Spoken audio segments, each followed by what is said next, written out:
You should know what happened this 1845 and why it is the most important event in history. Sir John Franklin's expedition to find the Northwest Passage. Please let us know in the comments where you are watching this history video and what time you are watching it, and be sure to subscribe to the channel for future videos. Welcome, history enthusiasts, to this deep dive into one of the most haunting and enigmatic tales from the Age of Exploration. Today, we're embarking on a journey back to the mid-19th century, a time when the world was still shrouded in mystery, and brave souls ventured into the unknown to chart the uncharted. Our focus is the ill-fated expedition led by Sir John Franklin in 1845, a quest to conquer the Northwest Passage, a mythical sea route through the Arctic that promised to link the Atlantic and Pacific Oceans, revolutionizing global trade and cementing Britain's naval supremacy. This wasn't just an adventure, it was a bold declaration of human ambition against the unforgiving forces of nature. But as we'll uncover in this 2-hour narration, ambition can turn to tragedy in the blink of an eye, or rather in the grip of eternal ice. To understand the significance of Franklin's expedition, we must first step back and grasp the broader historical context. The search for the Northwest Passage had captivated European explorers for centuries. It all began in the late 15th century when Christopher Columbus sailed west in hopes of reaching Asia, only to stumble upon the Americas. This sparked a frenzy among maritime powers to find a northern shortcut around the newly discovered continent. England in particular was obsessed with this idea. As early as 1497, John Cabot, under the patronage of King Henry VII, probed the North American coastlines, believing a passage lay hidden in the icy labyrinth. By the 16th and 17th centuries, explorers like Martin Frobisher, John Davis, and Henry Hudson pushed further north, braving treacherous waters and brutal winters. Hudson's 1610 voyage ended in mutiny, and his abandonment in the bay that now bears his name, a stark reminder of the perils involved. Yet the dream persisted. In the 18th century, Captain James Cook, during his third voyage in 1778, approached from the Pacific side, reaching as far as the Bering Strait before ice blocked his path. He concluded that if a passage existed, it was impassable due to the perpetual frozen barrier. Enter the 19th century, an era of rapid scientific advancement and imperial expansion. The Napoleonic Wars had ended, leaving Britain with a powerful navy eager for peacetime pursuits.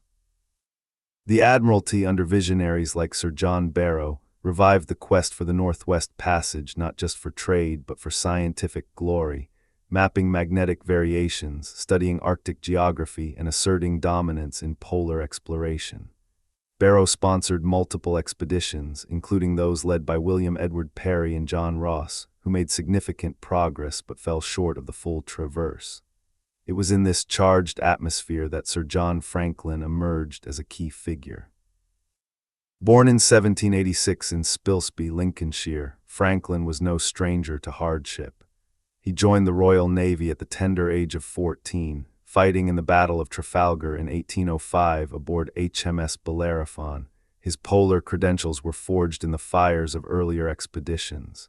In 1818, he served as second in command on David Buchan's attempt to reach the North Pole via Spitsbergen, though ice thwarted them.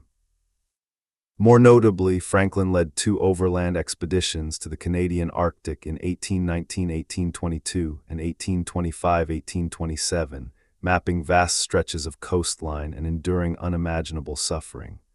During the first overland journey, Franklin's party of 20 men, including voyageurs and indigenous guides, descended the Coppermine River to the Arctic Ocean. Supplies ran low, and the return trek became a nightmare of starvation. 11 men perished, and survivors resorted to eating lichen, rotten deer hides, and even their own boots, earning Franklin the moniker, the man who ate his boots. Yet he returned a hero, knighted in 1829, and his narrative of a journey to the shores of the Polar Sea, became a bestseller, fueling public fascination with the Arctic. Franklin's second overland expedition was more successful, mapping 1,500 miles of coastline along the Mackenzie River. He married Eleanor Porden in 1823, but she died shortly after, leaving him with a daughter. In 1828, he wed Jane Griffin, a formidable woman who would later become Lady Jane Franklin, a tireless advocate for her husband's legacy. Franklin's career continued with a stint as Lieutenant Governor of Van Diemen's Land, Tasmania, from 1837 to 1843, though political controversies marred his tenure. By 1845, at age 59, he was eager to reclaim his exploratory fame. The Admiralty's decision to mount a major expedition in 1845 was influenced by recent successes and technological innovations. Parry's 1819–1820 voyage had navigated Lancaster Sound and reached Melville Island, proving parts of the passage existed. Advances in steam power and ironclad ships offered new hope against the ice. The chosen vessels were HMS Erebus and HMS Terror, both bomb ships originally built for warfare but retrofitted for polar service. These sturdy ships had proven their mettle under James Clark Ross in Antarctica from 1839–1843, where they withstood crushing ice and discovered the Ross Sea. Erebus, displacing 372 tons, was commanded by Franklin himself, while Terror, at 331 tons, fell under Captain Francis Crozier, a seasoned polar veteran and Franklin's trusted second in command. Both ships were equipped with auxiliary steam engines from locomotives, providing 20 horsepower each, and propellers that could be retracted to avoid ice damage. They carried 3 years' worth of provisions for 129 men, including 32,000 pounds of salt beef, 36,000 pounds of biscuits and innovative canned foods, 8,000 tins supplied by Stephen Goldner, preserved using the latest techniques. Luxuries like a 1,200-volume library, musical instruments, and even a daguerreotype camera added to the expedition's sophistication. Scientific instruments abounded: chronometers, barometers, thermometers, and magnetometers to record data on geomagnetism, a key objective alongside the passage. The crew was a mix of officers and seamen, hand-picked for experience. Notable figures included Commander James Fitzjames on Erebus, a charismatic officer with a flair for the dramatic, Lieutenant Graham Gore, known for his reliability, and Ice Master James Reed on Terror, an expert in navigating pack ice. 5 men from the ship's previous Antarctic voyage rejoined, bringing invaluable knowledge. Preparations were meticulous. The ships were sheathed in iron to resist ice and heated by a novel system of hot water pipes. Livestock, cattle, pigs, and sheep were taken for fresh meat, along with lemon juice to combat scurvy. On May 19, 1845, amid great fanfare, Erebus and Terror departed Greenhithe on the Thames, cheered by crowds and blessed by the Archbishop of Canterbury. Franklin's orders were clear: sail through Lancaster Sound, then southwesterly toward the Bering Strait, avoiding unnecessary risks but prioritizing the passage's completion. The expedition's first stop was Stromness in the Orkney Islands, where they took on fresh water and sent final letters home. One sailor, overcome by seasickness, was replaced. Crossing the Atlantic, they encountered storms but pressed on to Greenland's Disco Bay, arriving in early July. Here they acquired additional supplies: dogs, fur clothing, and Inuit interpreters, though the latter proved unnecessary. 5 men were invalided home on the supply ship Barretto Jr., reducing the complement to 129. Letters from this point reveal high spirits. Franklin wrote to his wife of his confidence, while Crozier confided doubts about the aging commander but praised the ships. In late July, whalers in Baffin Bay spotted Erebus and Terror moored to an iceberg, waiting for favorable winds. Captains Dannett and Martin of the whalers Prince of Wales and Enterprise exchanged pleasantries, noting the crew's health and enthusiasm. This was the last confirmed sighting by Europeans. The ships entered Lancaster Sound, the gateway to the Arctic archipelago, and vanished into the mists of history.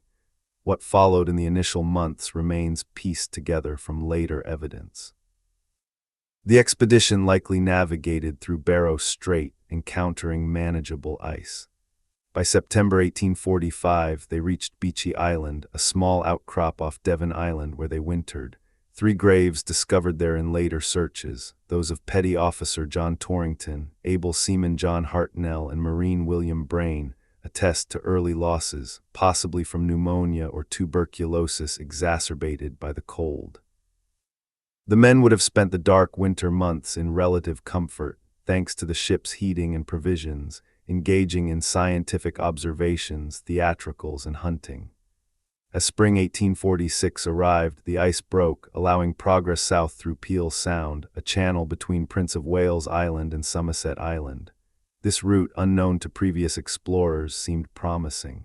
But by September 1846, off the northwest coast of King William Island, disaster struck.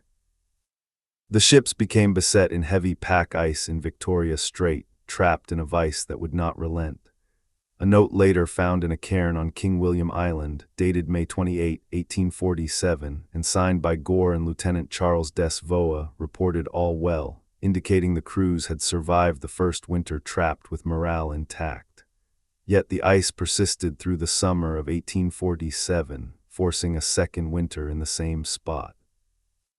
Supplies dwindled and scurvy may have begun to set in, though anti-scorbutics delayed it. On June 11, 1847, Sir John Franklin died, likely from natural causes, perhaps a heart attack or stroke, aged 61. Command passed to Crozier with Fitzjames as his deputy. The note was updated on April 25, 1848, revealing grim tidings, 24 men dead, including 9 officers. The survivors, 105 in total, abandoned the ships on April 22, 1848, hauling sledges laden with boats and supplies toward the Back River, hoping to reach fur trade outposts. This abandonment marked the beginning of the end. The men, weakened by malnutrition, lead poisoning from poorly soldered cans, a theory supported by later forensic analysis, and botulism, faced a harrowing trek across King William Island's barren tundra. Inuit oral histories, collected by searchers like John Ray in 1854, speak of starving white men encountered by hunters, some resorting to cannibalism, a shocking revelation that scandalized Victorian society but was confirmed by cut marks on bones found in the 1980s. Search efforts began in 1848, spurred by Lady Jane Franklin's relentless campaigning. Over 40 expeditions scoured the Arctic, mapping more territory than Franklin ever could. Key discoveries included the Beechey graves in 1850 by American searcher Edwin de Haven, and the Victory Point note in 1859 by Francis McClintock, which provided the skeletal timeline.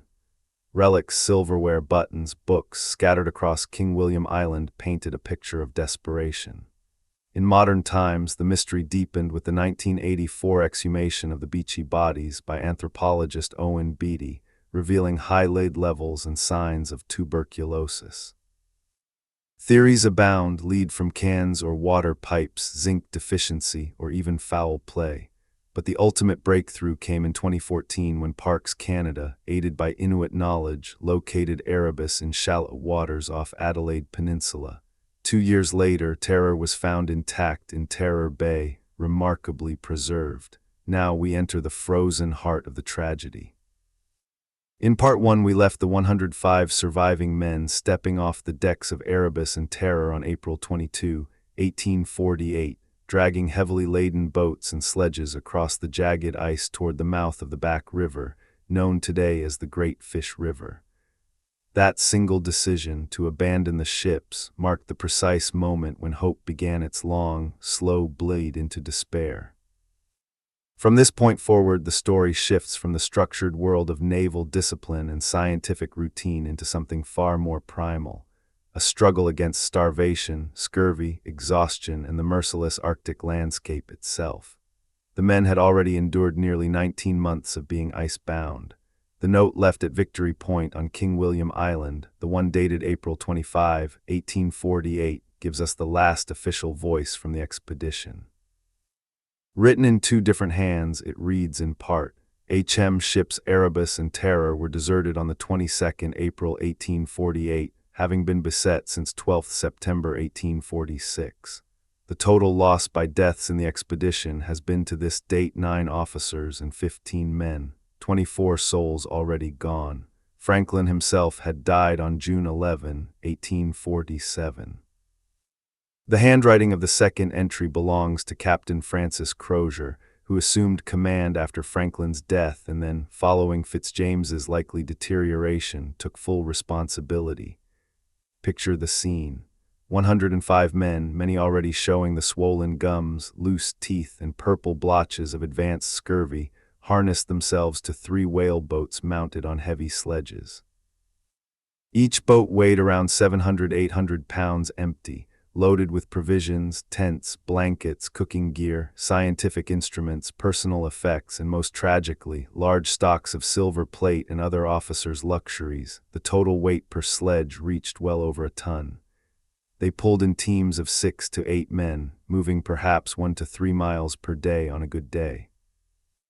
The route they chose was southwest across the ice-choked shores of King William Island, aiming for the Fish River, which they believed would lead them to the fur trading posts of the Hudson's Bay Company near Great Slave Lake.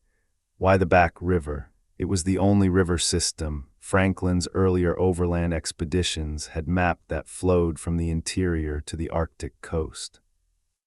They had no way of knowing that the river was nearly 600 miles long, filled with rapids, and bordered by one of the most barren regions of the Canadian Arctic, today part of Nunavut's Kitikmeot region.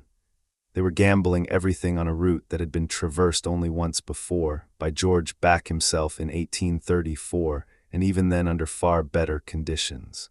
The first weeks after abandonment were probably the most orderly. The men still had some fresh meat from the occasional seal or polar bear shot during the final winter. They carried pemmican, compressed dried meat and fat, along with ship's biscuit, chocolate, and the last of the canned provisions. Officers maintained watches, kept journals, though none have survived, and tried to enforce naval routine even on the ice, but the physical toll mounted rapidly. Pulling sledges over hummocky pressure ridges, jumbled piles of ice forced upward by wind and current was back-breaking work. Blisters turned to open sores, frostbite blackened fingertips and toes. The constant wet-cold combination soaked through clothing, and there was no way to dry it properly. By late May or early June 1848, the party reached the southern shore of King William Island near what is now called Erebus Bay. Here the trail of evidence becomes fragmented but chilling. Searchers in 1859 and later found the remains of several camps. One site contained a boat with 2 skeletons inside, one in the stern sheets still wearing a steward's jacket, the other stretched across the thwarts. Nearby lay cutlery, books, including a copy of The Vicar of Wakefield, chronometers, and a medicine chest. Most disturbingly, several of the bones showed signs of having been deliberately broken open and the marrow extracted. The first whispers of cannibalism appeared here, though Victorian searchers were reluctant to accept it. Further south, at a place the Inuit called Tikinu, another boat was discovered on a low ridge, this one containing another set of remains. McClintock's 1859 expedition described it vividly. The boat had been carefully arranged with a sail spread as a tent, cooking stove in position, and personal items neatly stowed, as though the men had intended to return. 2 skeletons lay inside. One had evidently died peacefully, wrapped in furs. The other had crawled to the bow, perhaps trying to keep watch until the end. A pocketbook belonging to Lieutenant Henry Levescant was found, along with a pair of leather gloves, gold watch chains, and a small Bible open to a page marked with a pencil.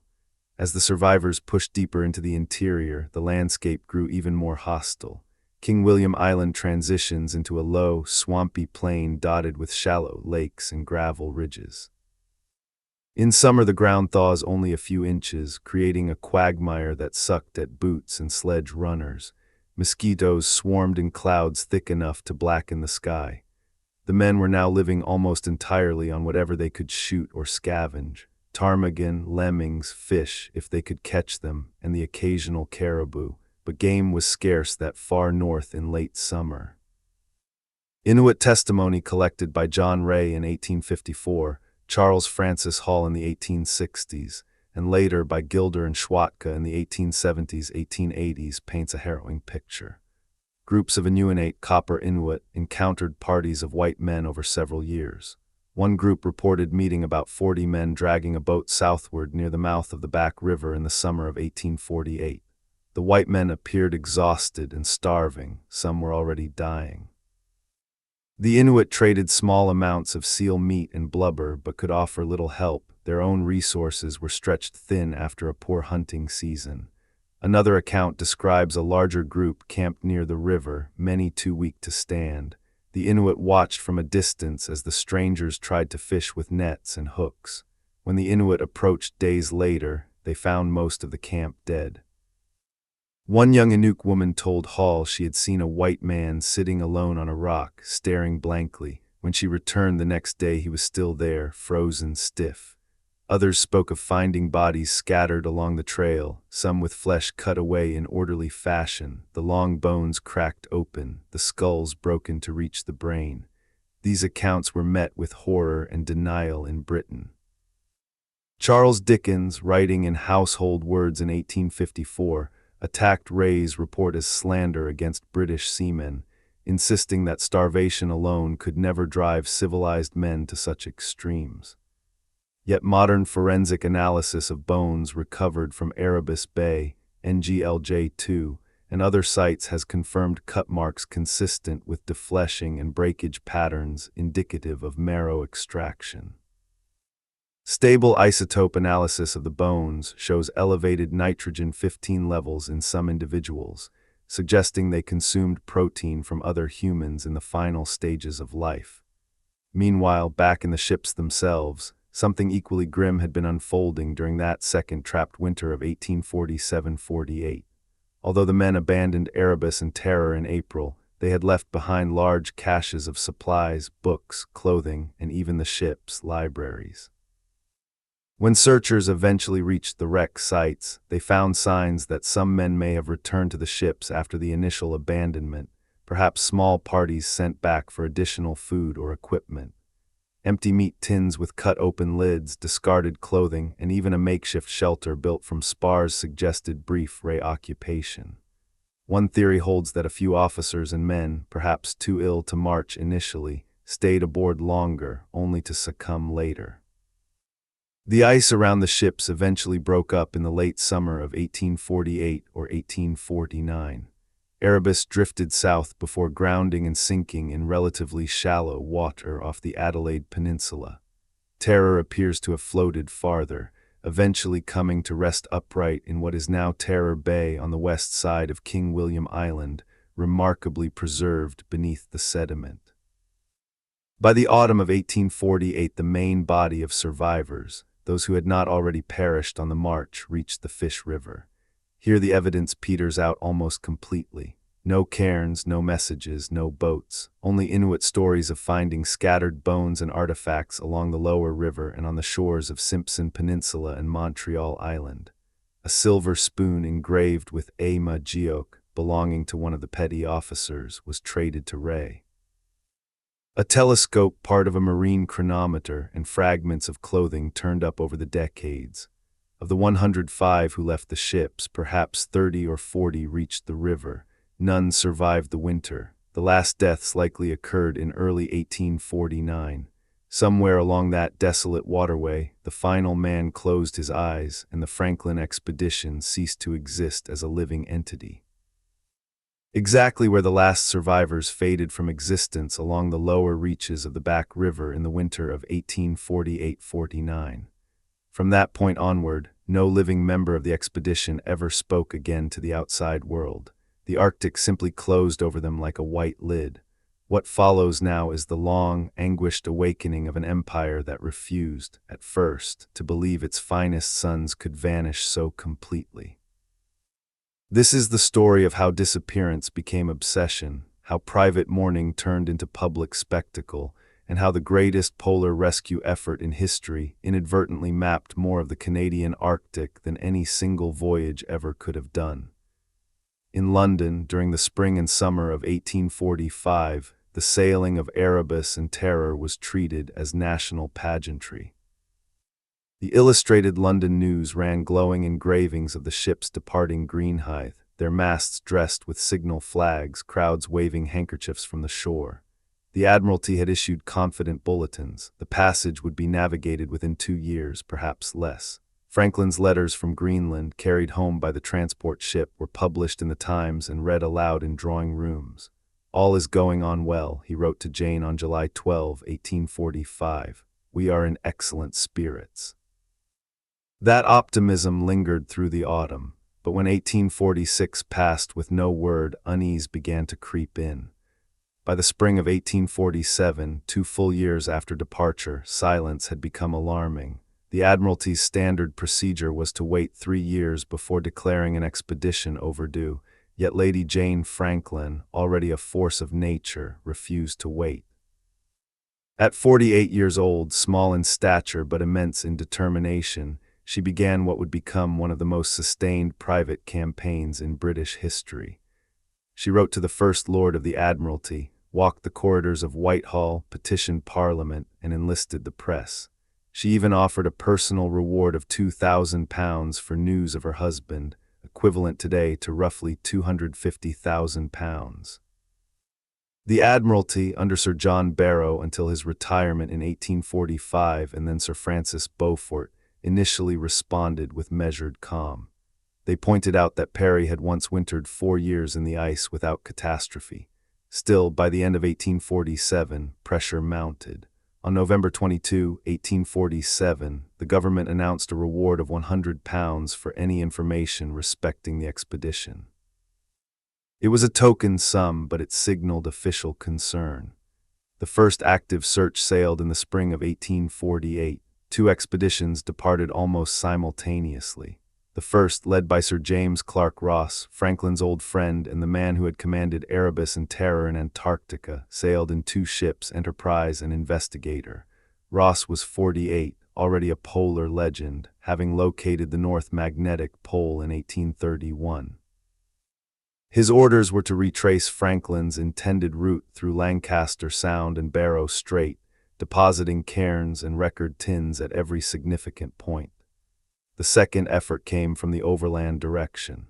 Sir John Richardson, Franklin's old companion from the 1819-22 and 1825-27 expeditions, now 61, led a small party down the Mackenzie River to search the coast eastward toward the mouth of the Back River.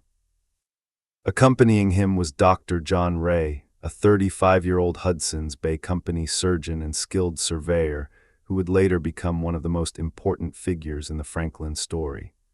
Ross's naval expedition reached Lancaster Sound in the summer of 1848, but found the ice unusually heavy. Enterprise and Investigator were beset for weeks near Port Leopold on the northeast coast of Somerset Island. Ross sent sledge parties south into Prince Regent Inlet and Peel Sound, but they saw no trace of Erebus or Terror. One party, under Lieutenant Francis Leopold McClintock, then a young officer who would later become famous, traveled over 500 miles by sledge, mapping new coastline but finding nothing. Ross wintered at Port Leopold, enduring a brutal season of gales and scurvy. When the ice released the ships in August 1849, he returned to England empty-handed, his health broken. The expedition had cost the Navy dearly in men and morale, yet produced no clue. Meanwhile, Richardson and Ray reached the Arctic coast in the summer of 1848. They explored the mouth of the Mackenzie and Copperman rivers, questioned Inuit groups, and found nothing. Ray, however, proved exceptionally adept at living off the land and communicating with indigenous people. He returned convinced that if Franklin's men had reached the mainland coast, some trace would have surfaced through Inuit networks. He was already skeptical of the Admiralty's southern route theory. 1849 brought more searches. The Admiralty dispatched 4 ships under Captain Horatio Thomas Austin to Lancaster Sound and 2 more under William Penny, a veteran whaler, to the same region. An American effort, privately funded by philanthropist Henry Grinnell and led by Edwin Jesse de Haven, sailed the brig's Advance and Rescue into Baffin Bay. Lady Franklin herself chartered the schooner Prince Albert under Commander Forsyth to probe Prince Regent Inlet from the east. These 1850 expeditions converged on Beechey Island in the late summer. On August 27, 1850, a sledge party from Austin's squadron, led by Lieutenant Erasmus Ameni, stumbled upon the three graves that would become the first concrete proof Franklin's men had wintered there in 1845-46. The headboards read, "Sacred to the memory of John Torrington, who died January 1, 1846, aged 20 years, John Hartnell, A.B., who died January 4, 1846, aged 25 years, William Brain, R.M., who died April 3, 1846, aged 32 years. Choose life that both thou and thy seed may live." Deuteronomy 30:19. Nearby lay the remains of a large encampment, tent circles, food tins, discarded clothing, a forge, and a garden plot where the men had attempted to grow mustard and cress under sailcloth. A magnetic observatory had been set up and scientific observations recorded. Most poignantly, a pair of embroidered slippers, likely made by one of the men for a sweetheart back home, lay abandoned in the snow. The discovery electrified Britain. Newspapers published sketches of the graves, poets wrote elegies. Queen Victoria requested photographs, though photography in the Arctic was still experimental. Yet no message or record explained why three healthy young men had died so early or where the ships had gone next. The graves suggested scurvy or pneumonia, but the bodies were well preserved by permafrost. Autopsies would have to wait another 134 years. While Austin's squadron wintered at Griffith Island, farther west in Barrow Strait, Penny and the Americans pushed into Wellington Channel, hoping Franklin had gone north toward an open polar sea, a theory popular at the time. De Haven's ships were caught in the pack and drifted helplessly for months, their crews suffering from frostbite and exhaustion. Penny discovered an open lead of water stretching north, but no ships. The most significant find of 1850 came not from the Navy, but from a small Inuit group encountered by Dr. Elisha Kent Kane, surgeon on Advance. The Inuit described seeing two large ships beset in the ice 4 winters earlier near a place they called Umiakpak, Big Ships, south of where Beechey Island lay. They had visited the ships, traded with the white men, and later seen the vessels drift away when the ice broke. Kane's interpreters struggled to pinpoint the location, but the story matched the timeline. Back in England, Lady Franklin refused to accept that the search was over.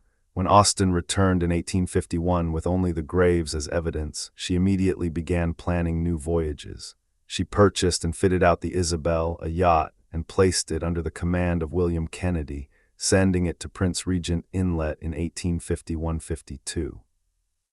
She also supported Ray's second overland journey in 1851, during which he mapped large sections of the Arctic coast but still found no Franklin relics. The year 1852 saw the largest single search fleet ever sent to the Arctic, 5 ships under Sir Edward Belcher, Assistance, Resolute, Intrepid, Pioneer, and North Star. Belcher was a difficult commander, rigid and unpopular, but the squadron was equipped with the latest technology, steam launches, reinforced hulls, and extensive sledge equipment. McClintock, now a lieutenant commander, led several long sledge journeys, mapping Prince Patrick Island and the northwest coast of Prince of Wales Island. Lieutenant George Meckham traveled over 1,400 miles by sledge, one of the longest such journeys ever made, yet found only empty coastline. Belcher's expedition ended in fiasco. The ships became beset in the ice off Dealey Island and Melville Island. After 2 winters of hardship, Belcher ordered all 4 sailing ships abandoned in 1854, the largest loss of naval vessels in a single Arctic campaign. The crews transferred to North Star and the steam tenders, limping home. The episode damaged the Admiralty's reputation and cooled public enthusiasm for further searches. Yet one ship from Belcher's fleet would achieve posthumous fame. HMS Resolute, abandoned in good order with stores intact, drifted free the following year and was found by an American whaler in Baffin Bay in 1855. The United States Congress purchased the hulk, refitted her, and returned her to Britain as a gesture of goodwill. When Resolute was broken up in 1879, Queen Victoria ordered a desk made from her timbers. That desk sits today in the Oval Office of the White House, a silent monument to Anglo-American friendship born of Franklin's tragedy. Through all these naval efforts, the most valuable information continued to come from Dr. John Ray. In 1853-54, he led a third expedition for the Hudson's Bay Company, this time searching the shores of Boothia Peninsula and King William Island from the mainland side. In April 1854, near Pelly Bay, he met an Inuit man named Inuk Puji Juk, who possessed several pieces of silver plate engraved with officers' crests from Erebus and Terror.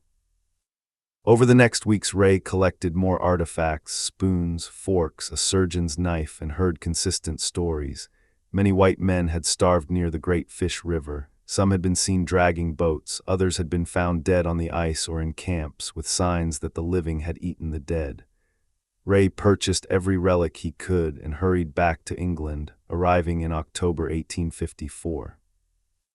His report to the Admiralty, published in the Times, was blunt. Franklin's expedition had perished, almost certainly after reaching King William Island, and cannibalism had occurred. The revelation shocked Victorian society. Dickens led a furious rebuttal in Household Words, arguing that British seamen would never stoop to such an act. Lady Franklin, devastated, refused to accept the report as final proof of death. She insisted that some men might still survive, perhaps held captive by Inuit or living among them. Despite the controversy, Ray's evidence was irrefutable. The Admiralty declared all 129 men dead on January 20, 1855, and began paying pensions to widows and orphans. Yet Lady Franklin never accepted the declaration. She continued to fund private searches, most notably the Fox expedition of 1857-59 under Francis Leopold McClintock. McClintock's voyage would provide the final major pieces of the puzzle. Sailing the small screw yacht Fox, he entered Lancaster Sound in 1858, wintered in Bellot Strait, and in the spring of 1859 sent sledge parties across the ice to King William Island. On May 6, 1859, Lieutenant William Hobson found the Victory Point cairn and the famous document, the only written record ever recovered from the expedition. The first entry from May 1847 declared all well. The marginal note from April 1848 told of Franklin's death, 24 total fatalities, and the decision to abandon ship and march south. Nearby lay a large pile of clothing and equipment, 720 pounds of tobacco, unused blankets, polished silver plate, items the men had apparently considered expendable on the march. A few miles south at Erebus Bay, Hobson discovered one of the boats on a sledge, with 2 skeletons inside and evidence of cannibalism on nearby bones. McClintock himself found the second boat farther south, with another skeleton and more signs of desperate measures. The Fox returned to England in September 1859. McClintock's report and the relics were exhibited at the United Service Institution. The nation mourned again, this time with a sense of closure. Monuments were erected in Greenwich, Spilsby, and Waterloo Place. A marble bust of Franklin was placed in Westminster Abbey with the inscription, "They forgave his errors, they grieved for his loss, they honored his name." Yet even this was not the end. Lady Franklin lived until 1875, still hoping for more answers. She financed Charles Francis Hall's American expeditions in the 1860s, during which Hall collected additional Inuit testimony and artifacts, but died in Greenland under mysterious circumstances.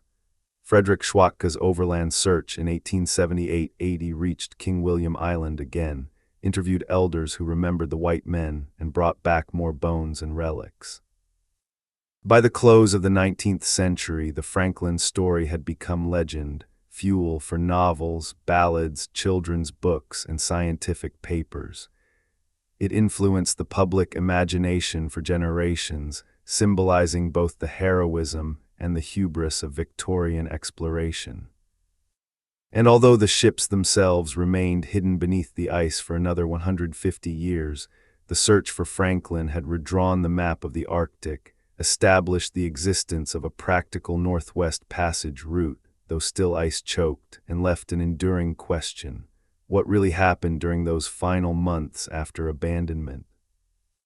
Precisely where the great search fleets and private crusades left off, with the physical shells of Erebus and Terror still locked in the ice during those final trapped winters of 1846–47 and 1847–48, before the abandonment on 22 April 1848.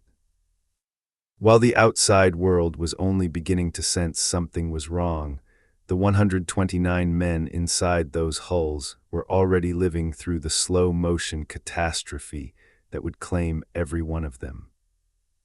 This part reconstructs month by month, season by season, the daily existence aboard the beset ships, the creeping physiological collapse, the psychological erosion, the command transitions, and the mounting scientific and forensic evidence that now allows us to understand exactly what poisoned them from within. Turn the calendar back to September 1846. Erebus and Terror are beset together in the heavy multi-year pack ice off the northwest coast of King William Island, in what is today called Victoria Strait. The latitude is roughly 70 degrees 05 N, longitude 98 degrees 20 W. They are not drifting freely. The ice has gripped them so tightly that the ships are heeled slightly to starboard, frozen at an angle of perhaps 5 to 7 degrees. The pressure ridges around them tower 20 to 30 feet high, jagged walls of blue-white ice that groan and crack with every tidal shift or wind change.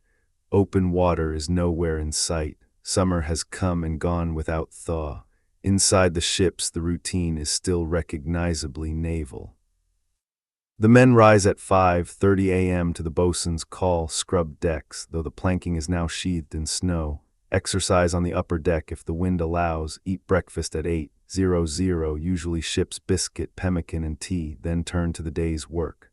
Officers log magnetic observations every hour. The ships carry a full suite of instruments for terrestrial magnetism, one of the principal scientific objectives.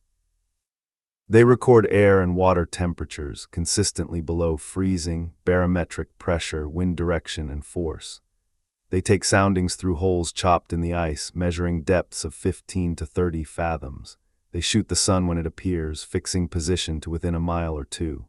The heating system, hot water pipes running from the steam engine boiler, keeps the mess decks at a tolerable 50–55 degrees F even when outside temperatures drop to 40 degrees F. Lighting comes from oil lamps and candles. The 1,200-volume library, standard Admiralty selections plus novels, travel accounts, and religious works circulates freely. Officers and men stage theatricals. The Tempest and the Rivals are performed in the great cabin of Erebus, with costumes sewn from sailcloth and painted backdrops. A hand-cranked barrel organ provides music. A school is held for the younger ratings. Several men learn to read and write during the winter. Sunday services are conducted by Franklin or Crozier, using the Book of Common Prayer. Fresh meat remains available into early winter. Hunting parties go out on the ice with muskets and shotguns. Ringed seals are taken when they surface at breathing holes. An occasional polar bear wanders near, drawn by the smell of cooking. The men shoot ptarmigan and haul in Arctic char through ice holes, but as November turns to December, the game disappears. The sun sets for the last time around 20 October and does not rise again until early February. The polar night settles in.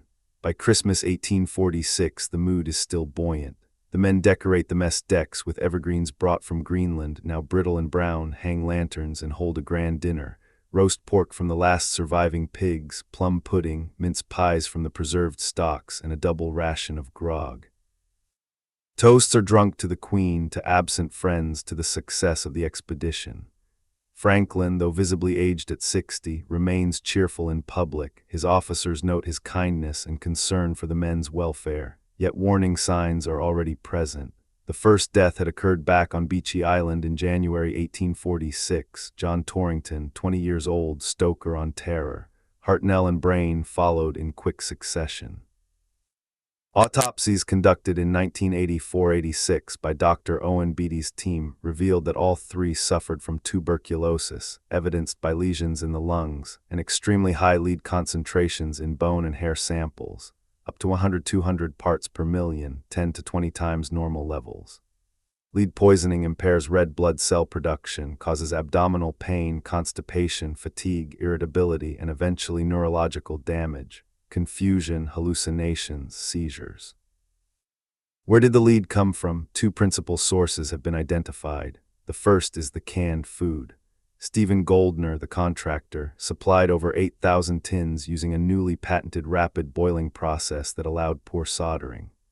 Molten lead solder dripped into the cans in large globules. Chemical analysis of surviving tins recovered from Beachy Island and Erebus wreck shows lead concentrations as high as 401,000 mg/kg in meat and soup. A man eating 1 pound of canned food daily would ingest 0.20.5 mg of lead, enough over 18 months to produce chronic poisoning. The second source is the ship's water distillation system. Seawater was boiled in iron tanks with lead-lined pipes and lead solder joints to produce fresh water. When the boilers were run hard, hot acidic water leached lead from the solder. The expedition carried lemon juice as an anti-scorbutic, but the juice itself was stored in lead-glazed stoneware jars, adding yet another source of contamination. Scurvy, however, was delayed longer than expected. The lemon juice, supplemented by lime juice and cranberry preserve, kept overt symptoms at bay until well into the second winter. But lead poisoning and incipient scurvy together created a vicious synergy. Lead interferes with vitamin C metabolism, accelerating scurvy. Scurvy weakens the immune system, making tuberculosis more lethal. Through the spring of 1847, the ice shows no sign of releasing the ships. Sledge parties go out to explore the coast of King William Island, depositing record tins and building cairns. Lieutenant Graham Gore leads one such party to Victory Point in late May 1847. He leaves the first part of the famous document, reporting all well. No one yet knows that Franklin has only weeks to live. On 11 June 1847, Sir John Franklin dies. The cause is almost certainly natural, perhaps a stroke or heart failure brought on by chronic lead poisoning and the cumulative strain of 3 Arctic winters in his lifetime. He is 61.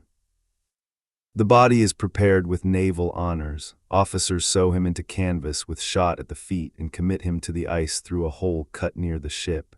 No grave marker is erected. The ice would soon cover any trace. Command passes formally to Francis Crozier. Crozier, 49 years old, Irish-born, is the most experienced polar officer alive.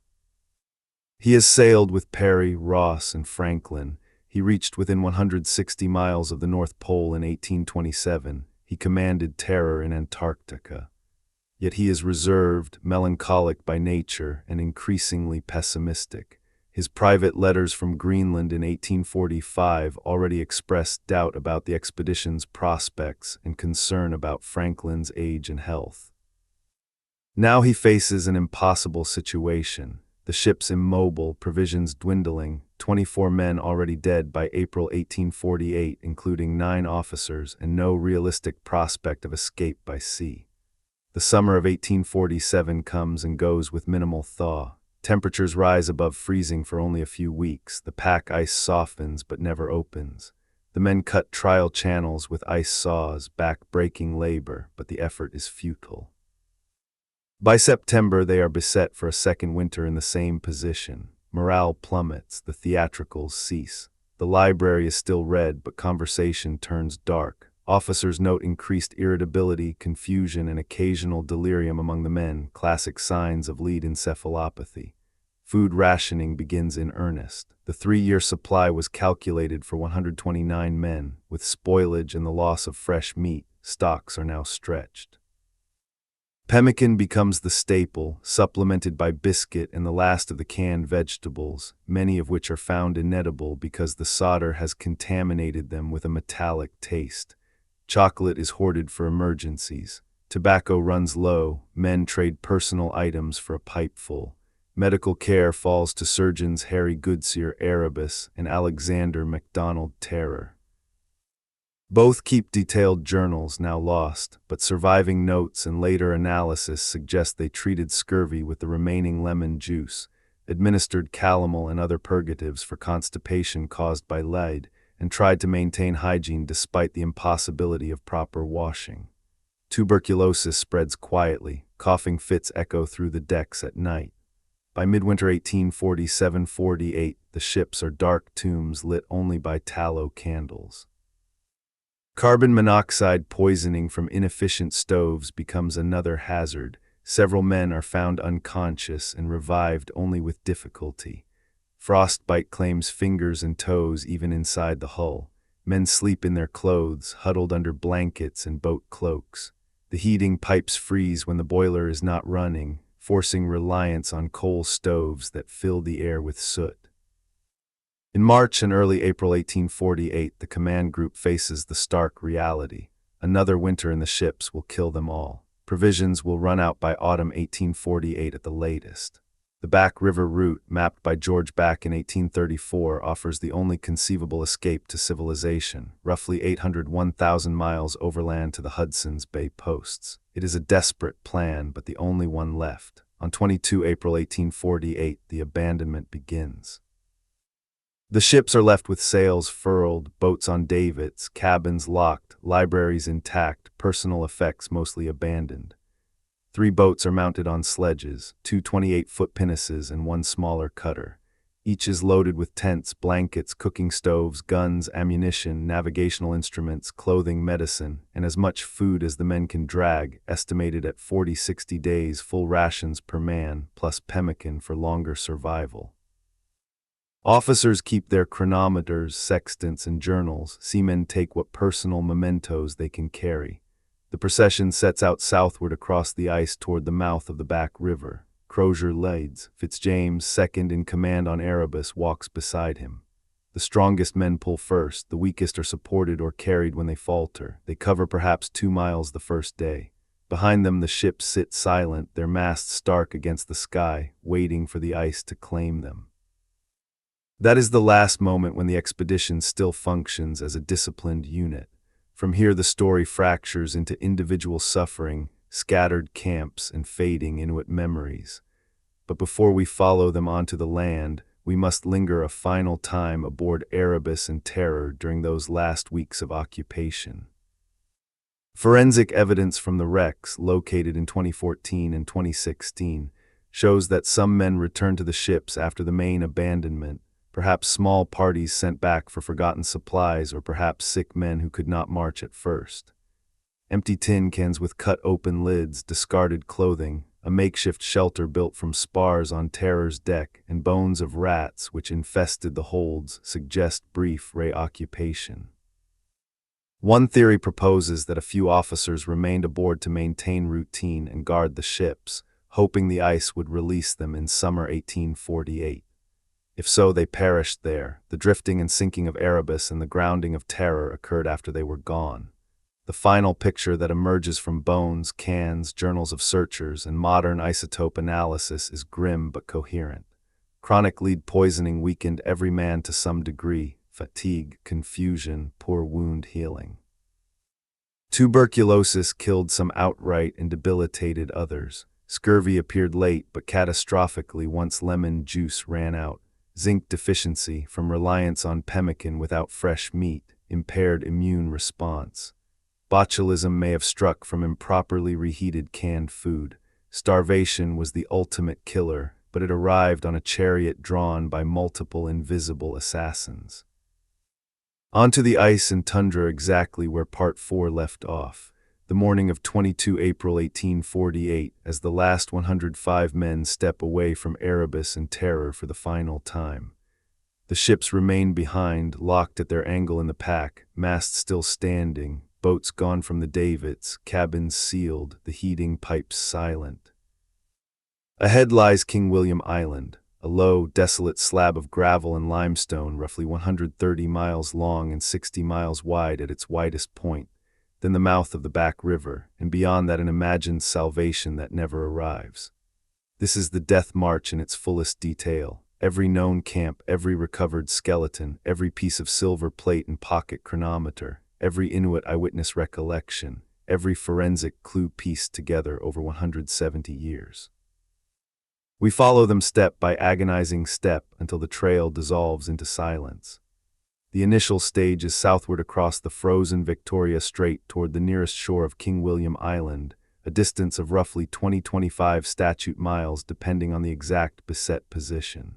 They travel in three main groups corresponding to the three sledges, one pinnace from Erebus, one from Terror, and the smaller cutter. Each sledge is pulled by 6 to 8 men in harnesses of canvas and leather. The loads are crushing, estimated 1,200 to 1,800 pounds per boat once tents, stoves, guns, ammunition, clothing, medicine chests, navigational instruments, and food are included.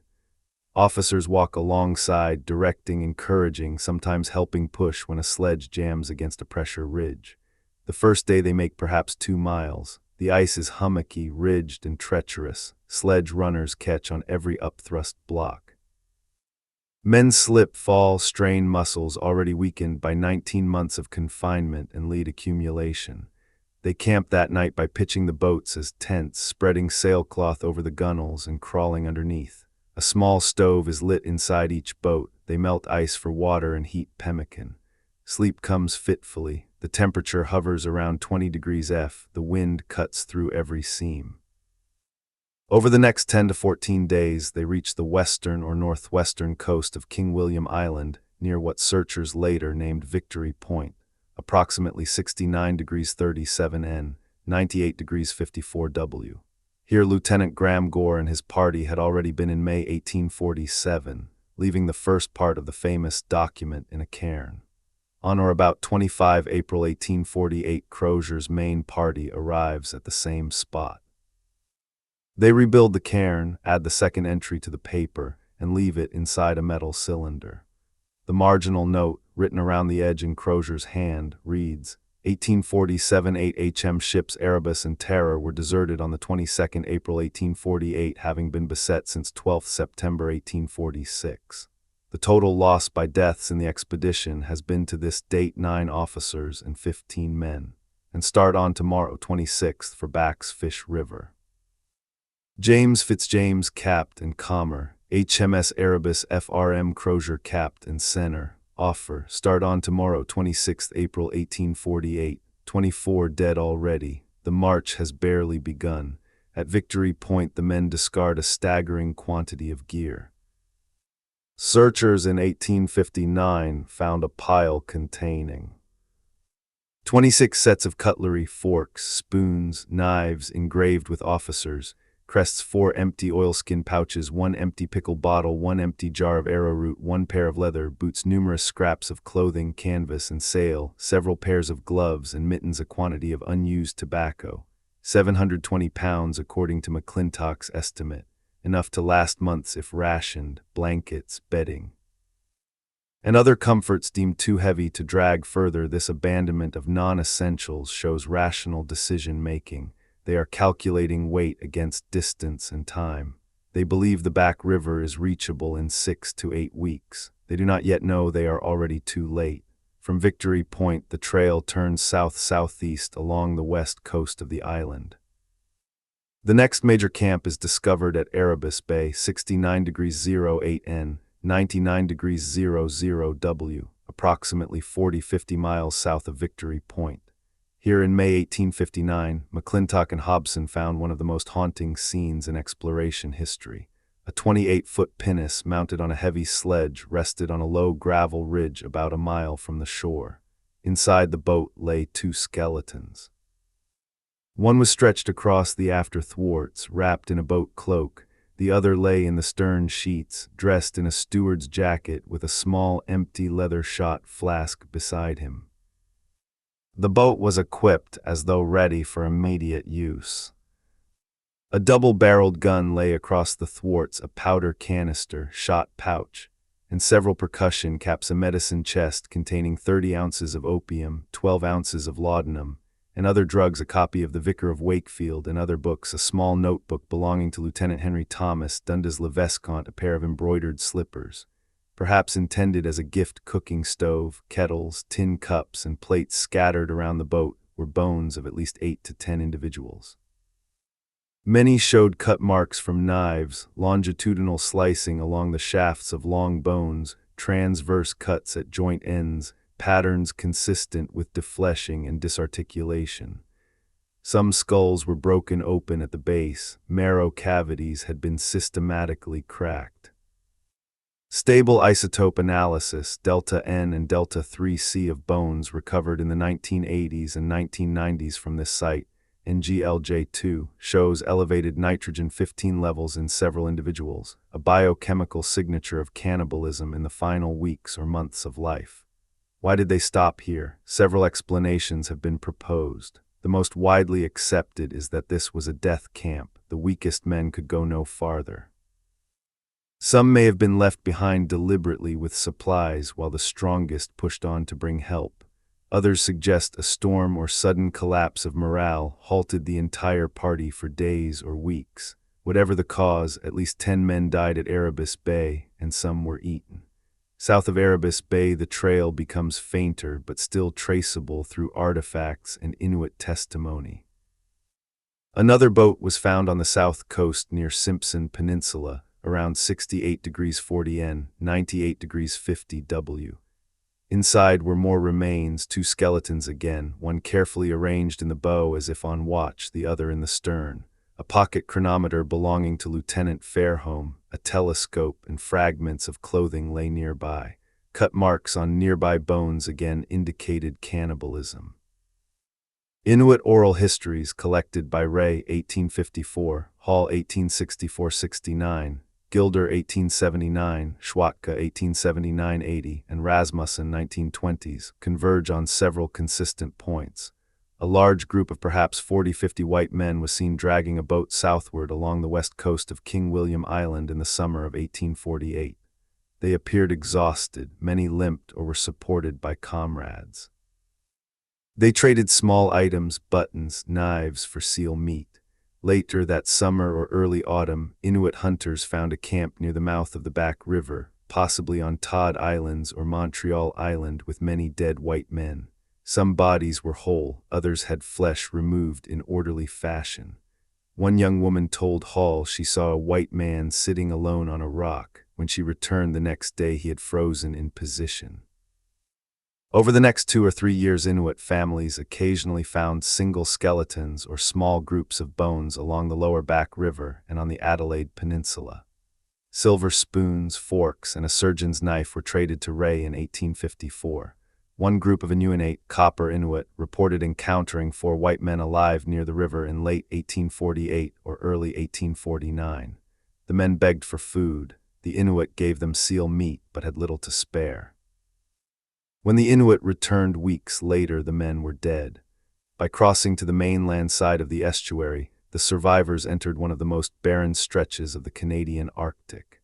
The Back River, Great Fish River, is 605 miles long, but the final 200 miles are a maze of rapids, canyons, and windswept tundra with almost no game in late autumn. Caribou herds migrate south before freeze up. Fishing through ice is nearly impossible without nets or weirs. The men had perhaps 30-40 days of pemmican left when they reached the river mouth. After that, starvation set in rapidly. Forensic studies of bones from Erebus Bay, NGLJ3, a site near the river mouth, and other scatters show progressive nutritional stress. Decreasing bone collagen delta 3C and delta N values over time indicate shift from marine seal diet to terrestrial starvation diet. Harris lines, growth arrest lines in long bones show repeated episodes of malnutrition even before abandonment. Porotic hyperostosis and cribra orbitalia, signs of anemia, appear in many crania, consistent with scurvy and iron deficiency. Lead concentrations in rib and hair samples remain extremely high, 5,300 ppm, confirming ongoing exposure until death. The last deaths probably occurred in the winter of 1848-49. No evidence exists of any survivor reaching a Hudson's Bay post or making contact with fur traders. The final man died alone or in a tiny group, perhaps in a snow shelter or under an upturned boat, somewhere along the lower back or on the adjacent tundra. Why did they fail so completely? Several interlocking factors sealed their fate, the choice of route. Peel Sound appeared open in 1846, unusually ice-free, but it led into the worst possible trap, Victoria Strait, one of the most persistently ice-choked channels in the archipelago. McClure would later prove a northern route via Viscount Melville Sound and Prince of Wales Strait, but Franklin could not know that. The weight of equipment. Officers insisted on dragging chronometers, libraries, silver plate, and heavy boats, items useless on a foot march but psychologically impossible to abandon completely. Underestimation of distance and terrain. The back river had been descended once in summer with canoes. Dragging boats overland in spring and attempting to descend in summer-autumn were entirely different propositions. Cumulative poisoning and disease. Lead levels high enough to cause clinical encephalopathy in many men, tuberculosis spreading in close quarters, scurvy erupting once citrus ran out, possible botulism from spoiled cans, no rescue within reach. The nearest HBC post, Fort Resolution on Great Slave Lake, was over 800 miles away. Even if they had reached the river navigable, no one was expecting them. The march ended not with a final dramatic event, but with a slow fading. One by one, the men stopped walking, sat down, and never rose again. The wind covered their bodies with snow. By 1850, the trail was already cold. By 1860, it was legend. Begins at the exact point where the death march ended. The final silence along the lower back river sometime in the winter of 1848-49, after which no living voice from the expedition ever reached the outside world again. From that moment, the ships themselves, Erebus and Terror, became silent witnesses, drifting or sinking in their own time, entombed in sediment until the 21st century. This part is devoted entirely to the modern search for physical truth.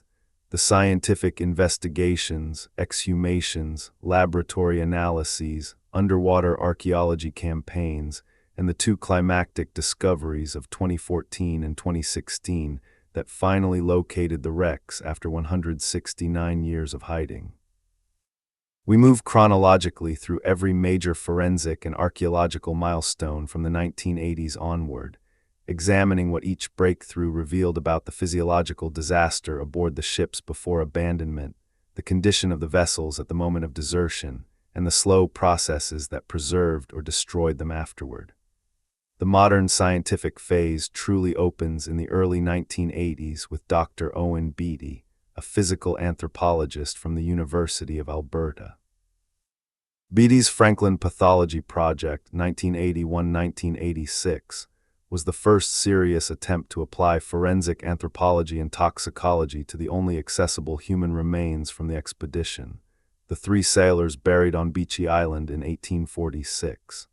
Permission was granted by the governments of Canada, the United Kingdom, and the Northwest Territories. Exhumations took place in 1984, Torrington and Hartnell, and 1986, Brain. The bodies were astonishingly well preserved. Permafrost had mummified them almost perfectly. Torrington, the 20-year-old stoker from Terror, still wore his woolen undershirt, neckerchief, and socks. His hair was neatly combed. Hartnell's face bore a peaceful expression, lips slightly parted. Brain's remains were more decomposed but still intact enough for sampling. Autopsies confirmed tuberculosis in all 3, calcified lesions in the lungs, pleural adhesions, and microscopic evidence of Mycobacterium tuberculosis.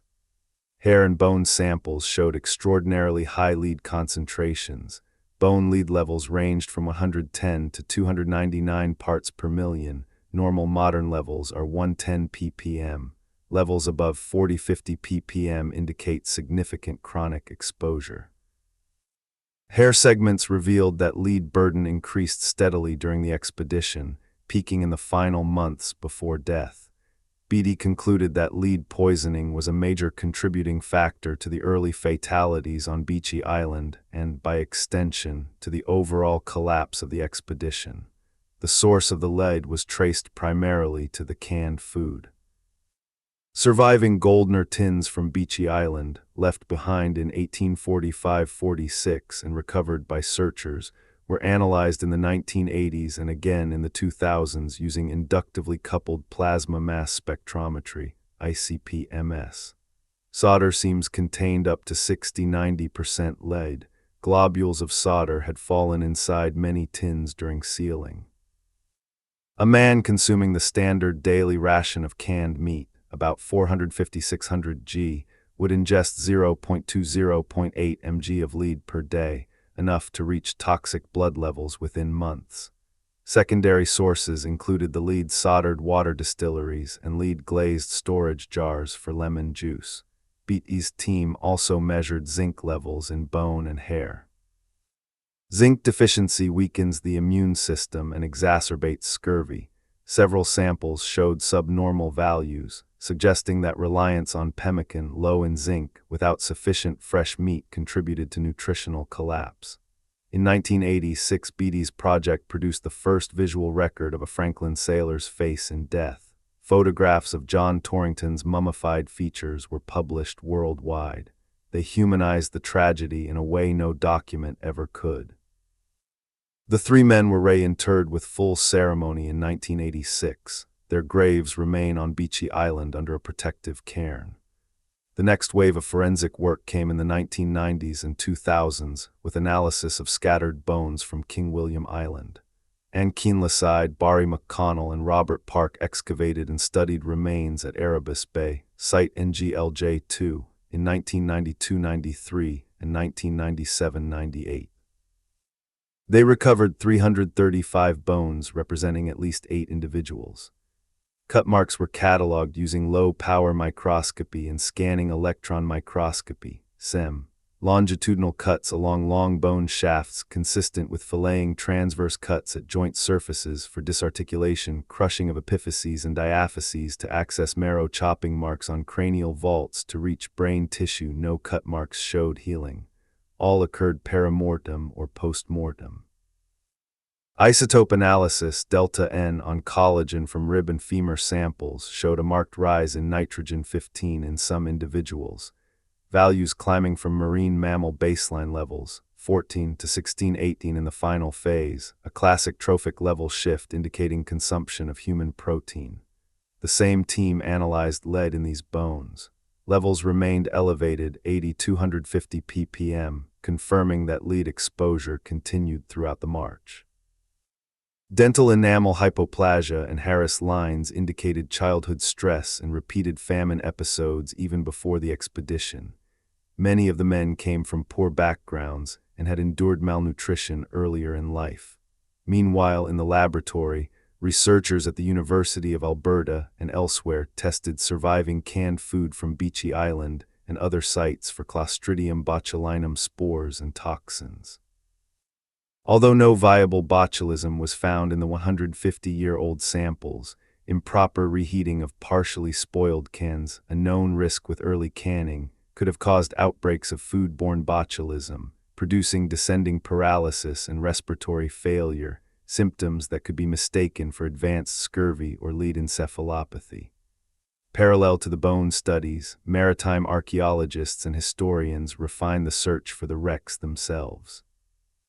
From the 1960s onward, amateur and professional teams had scoured Queen Maud Gulf, Victoria Strait, and Terror Bay using magnetometers, side-scan sonar, and scuba dives in shallow water. Most efforts failed because of shifting ice, poor visibility, and inaccurate historical positions. The turning point came in 2008 when Parks Canada launched the Victoria Strait Expedition, a multi-year, multi-partner effort involving the Government of Canada, the Government of Nunavut, the Royal Canadian Navy, the Canadian Coast Guard, the Arctic Research Foundation, and private donors. The project used Inuit traditional knowledge, Inuit Kojimajitukinggit, as a core component. Elders from Jijoa Haven, Cambridge Bay, and other hamlets shared oral histories of two big ships seen in the ice decades earlier, and pointed to specific areas off Adelaide Peninsula and in Terror Bay. In 2013, the search used high-resolution multi-beam bathymetry and autonomous underwater vehicles, AUVs, to map large swaths of seabed. Nothing was found that year, but the data narrowed the target zones dramatically. On 2 September 2014, the breakthrough arrived. During a helicopter reconnaissance from the icebreaker CCGS Sir Wilfrid Laurier, a side-scan sonar towfish operated by the Arctic Research Foundation detected a large, straight-edged anomaly in shallow water, about 11 meters deep, southeast of King William Island near O'Reilly Island, 68 degrees 59 N, 98 degrees 57 W. Divers confirmed man-made features the next day. On 9 September, Parks Canada announced the wreck was HMS Erebus. The 2014-2015 dives revealed an extraordinarily well-preserved ship. The hull is upright, listing slightly to starboard, bow pointing roughly north. Much of the upper deck is intact, the mizzen mast is gone, but the main and foremast stumps remain. The ship's wheel, capstan, windlass, and brass nameplate, Erebus, are visible. The propeller, retractable for ice navigation, is still in place. Cannon, davits, and much of the rigging lie scattered on the seabed nearby, suggesting the ship settled gently after drifting south from Victoria Strait. Over 100 artifacts have been recovered or documented in situ. A bronze bell inscribed 1845 officer's crockery with crests, a thermometer, leather-bound books, some still legible, rope coils, pulley blocks, and iron fittings, a pair of epaulets, a medicine bottle, personal items including a comb and a toothbrush. Notably absent are large quantities of human remains. Only a few scattered bones have been found on the wreck site, suggesting most men left the ship alive during the 1848 abandonment, or that later drift and currents dispersed any remains. In 2016, the same team located Terror. On 3 September, while the research vessel Martin Bergman was anchored in Terror Bay on the west side of King William Island, a Parks Canada remotely operated vehicle, ROV, imaged a large wreck in 24 meters of water, 68 degrees 54 N, 98 degrees 59 W. The ship is remarkably intact, almost perfectly upright, mast standing to the lower tops, funnel in place, propeller retracted, rudder intact. The hull shows minimal damage. Sediment has buried the lower portions, preserving wood and iron from marine borers. Dives in 2016, 2019, and 2022 documented.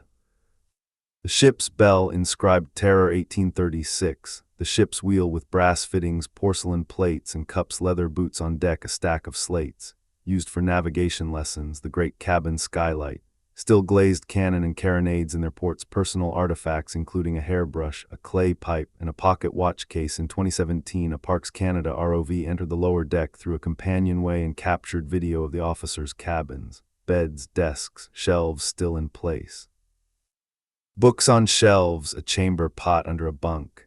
In 2019-2022, further interior exploration revealed the mess deck, the sick bay with medicine bottles, and the engine room with the locomotive boiler remarkably preserved. The condition of Terror is far better than Erebus because it appears to have sunk more recently and in a more sheltered location. Inuit oral history collected in the 2010s supports this. Elders described a ship seen floating upright in Terror Bay as late as the 1880s or 1890s before it sank. What do the wrecks tell us about the final months aboard? Both ships were abandoned in good order. Cabins were locked or secured, no signs of panic or looting before departure. Personal effects were left behind in large numbers, consistent with a planned, disciplined withdrawal. Some reoccupation occurred after April 1848. On Terror, empty meat tins with cut lids, a makeshift shelter on deck built from spars, and scattered clothing suggest small parties returned for supplies or shelter during the summer of 1848. No mass mortality occurred aboard. The absence of large bones scatters on or around the wrecks indicates most men died on the march, not in the ships. Preservation of scientific gear, chronometers, barometers, magnetic instruments, shows the expedition maintained routine until the end. The drifting of Erebus and grounding of Terror after abandonment explain why no later search party ever saw the hulls. By the time McClintock arrived in 1859, both vessels had already moved or sunk. The discoveries closed one circle while opening others. In 2017, the wreck sites were designated National Historic Sites of Canada under Inuit co-management. Annual archaeological campaigns continue, with strict protocols respecting Inuit cultural protocols and the sanctity of the dead. The thread at the precise moment the wrecks were rediscovered and designated historic sites in the second decade of the 21st century. From that point forward, the physical remains of Erebus and Terror no longer belonged solely to the cold Arctic seabed or to the archaeologists who documented them. They entered the realm of living memory, national identity, cultural symbolism, artistic inspiration, political negotiation, educational curriculum, and global popular imagination. This part examines the extraordinary cultural and literary afterlife of the Franklin expedition, how a single failed polar voyage of 1845 became one of the most retold, reinterpreted, and symbolically charged stories in the English-speaking world and beyond, how it shaped Victorian ideas of heroism and imperial duty, how it haunted 20th century literature and art. How it was reframed in the 21st century through Inuit perspectives and Canadian reconciliation efforts, and how it continues to evolve in novels, poetry, theater, television, film, music, video games, tourism, and public commemoration today. In the immediate aftermath of McClintock's 1859 voyage and the publication of his findings, the Franklin story crystallized into a Victorian morality tale. The expedition was mourned as noble sacrifice. Franklin himself was beatified in the public mind, the steadfast Christian commander who died doing his duty, the man who ate his boots in earlier journeys and yet pressed on again at 60. The image was comforting because it preserved the myth of British naval invincibility even in defeat. The abandonment of silver plate, chronometers, and heavy boats at Victory Point was interpreted as proof of discipline. The men had not panicked. They had methodically lightened their loads while still clinging to the emblems of civilization. Poets seized the narrative almost immediately. Alfred Tennyson's The Discovery of the Northwest Passage, published posthumously but reflecting mid-century sentiment, never directly names Franklin, yet the lines about the ice-locked ships and the silent men who perished echo the tragedy. Algernon Charles Swinburne wrote The Garden of Proserpine with its imagery of eternal winter sleep that many readers linked to the frozen sailors. The most famous poetic response, however, came much later. Gwendolyn Mac Ewan's 1960s cycle The Discovery and her long poem Terror and Erebus, 1965, which imagines the voices of Crozier and Franklin speaking from beyond the grave, questioning the price of discovery. In prose, the story proliferated. Sir Albert Hastings Markham's 1890 biography, Life of Sir John Franklin, presented the standard heroic portrait. Vilhjalmur Stefansson's 1938 book Unsolved Mysteries of the Arctic introduced the revisionist view that Franklin might have survived longer had he adopted Inuit ways, eating raw meat, using igloos, traveling light. This idea scandalized traditionalists but planted the seed for later post-colonial readings. The 20th century saw the narrative fracture along ideological lines.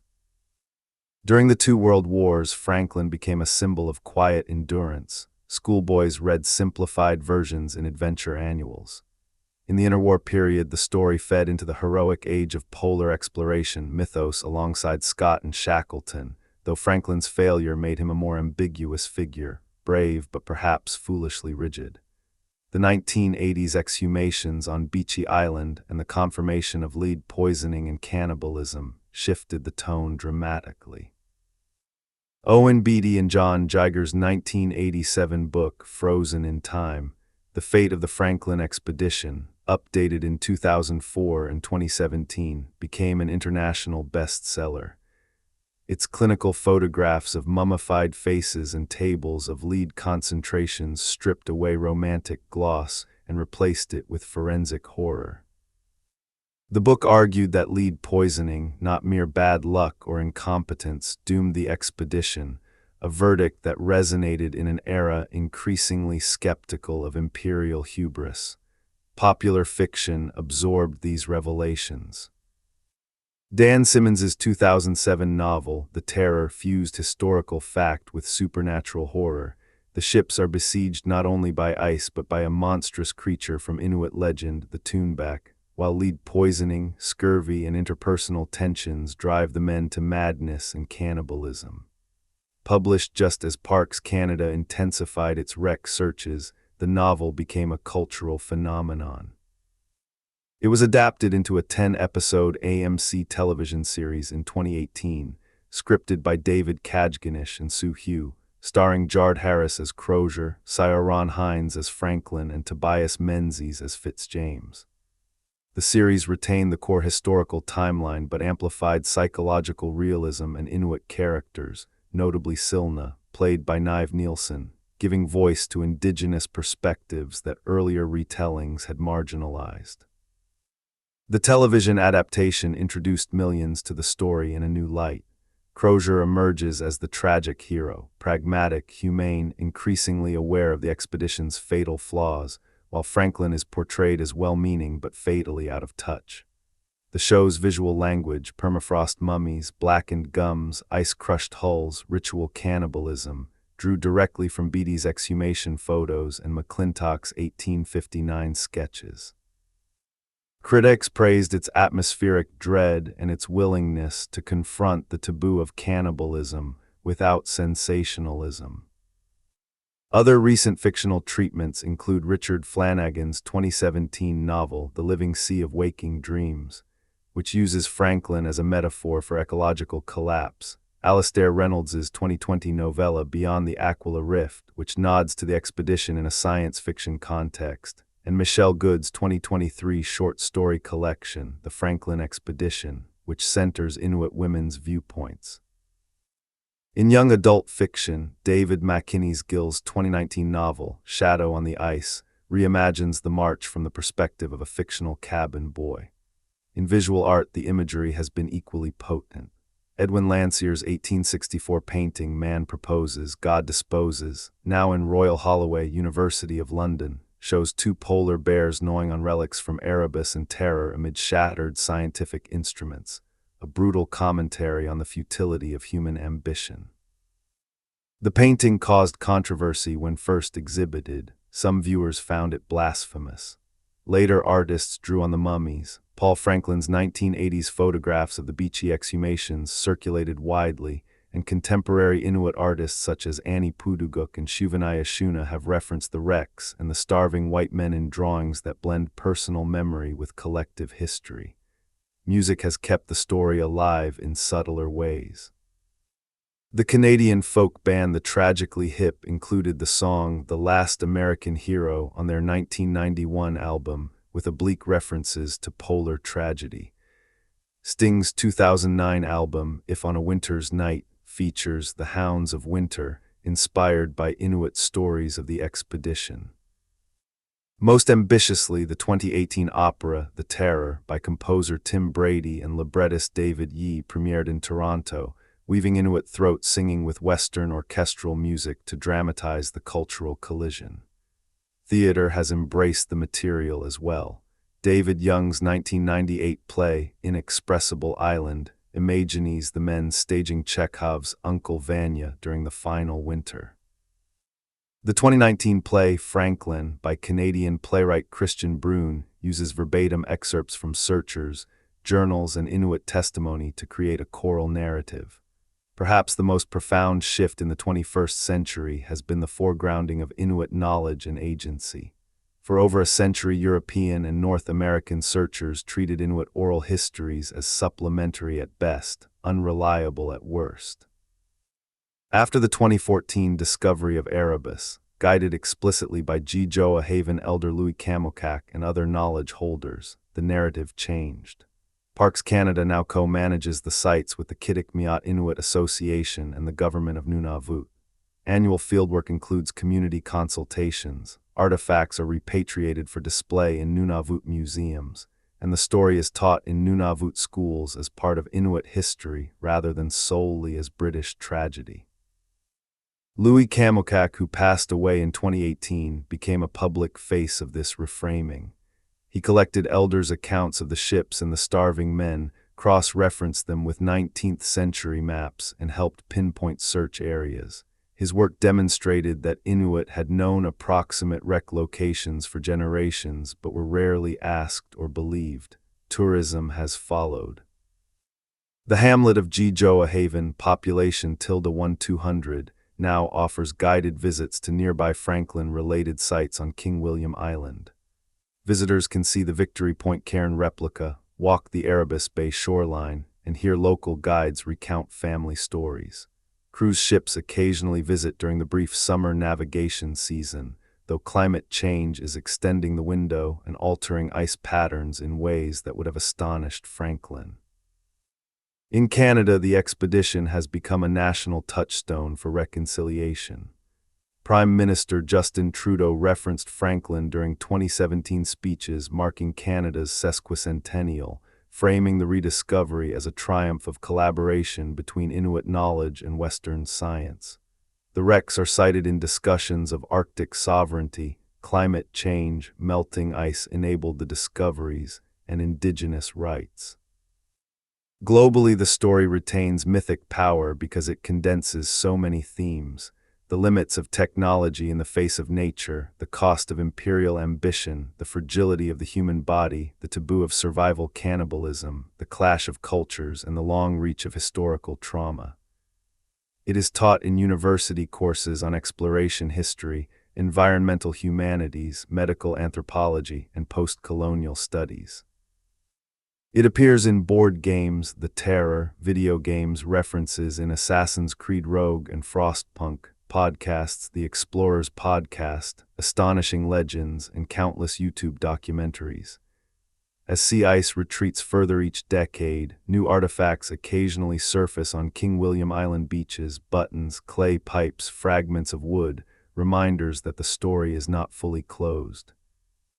Each find is reported by Parks Canada and shared with communities in Cambridge Bay and Joa Haven before entering the public record.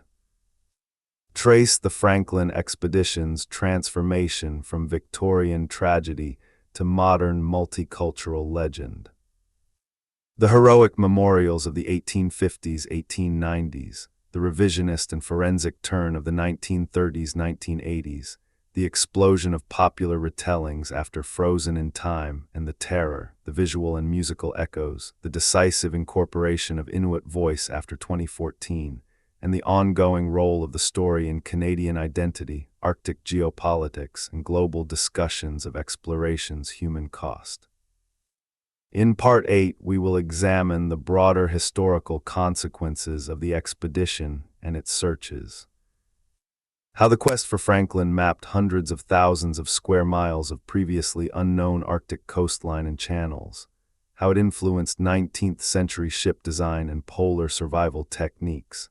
How it shaped British naval policy in the decades after 1848. How it contributed to the eventual navigation of the Northwest Passage in the 20th century. And how climate change today is rewriting the very geography that defeated Franklin in 1846-48. The years immediately following the final acceptance of total loss in 1859-60, when the last major search expedition, McClintock's Fox voyage, returned with the Victory Point document and the skeletal evidence of the march. From that moment, the physical quest for the men ended, but the expedition's consequences rippled outward for more than a century and a half, reshaping Arctic cartography, naval architecture, polar medicine, imperial policy, commercial navigation, international cooperation, scientific methodology, and most dramatically in our own time, the geopolitics and environmental reality of the Canadian Arctic. This part examines those long-term legacies in detail.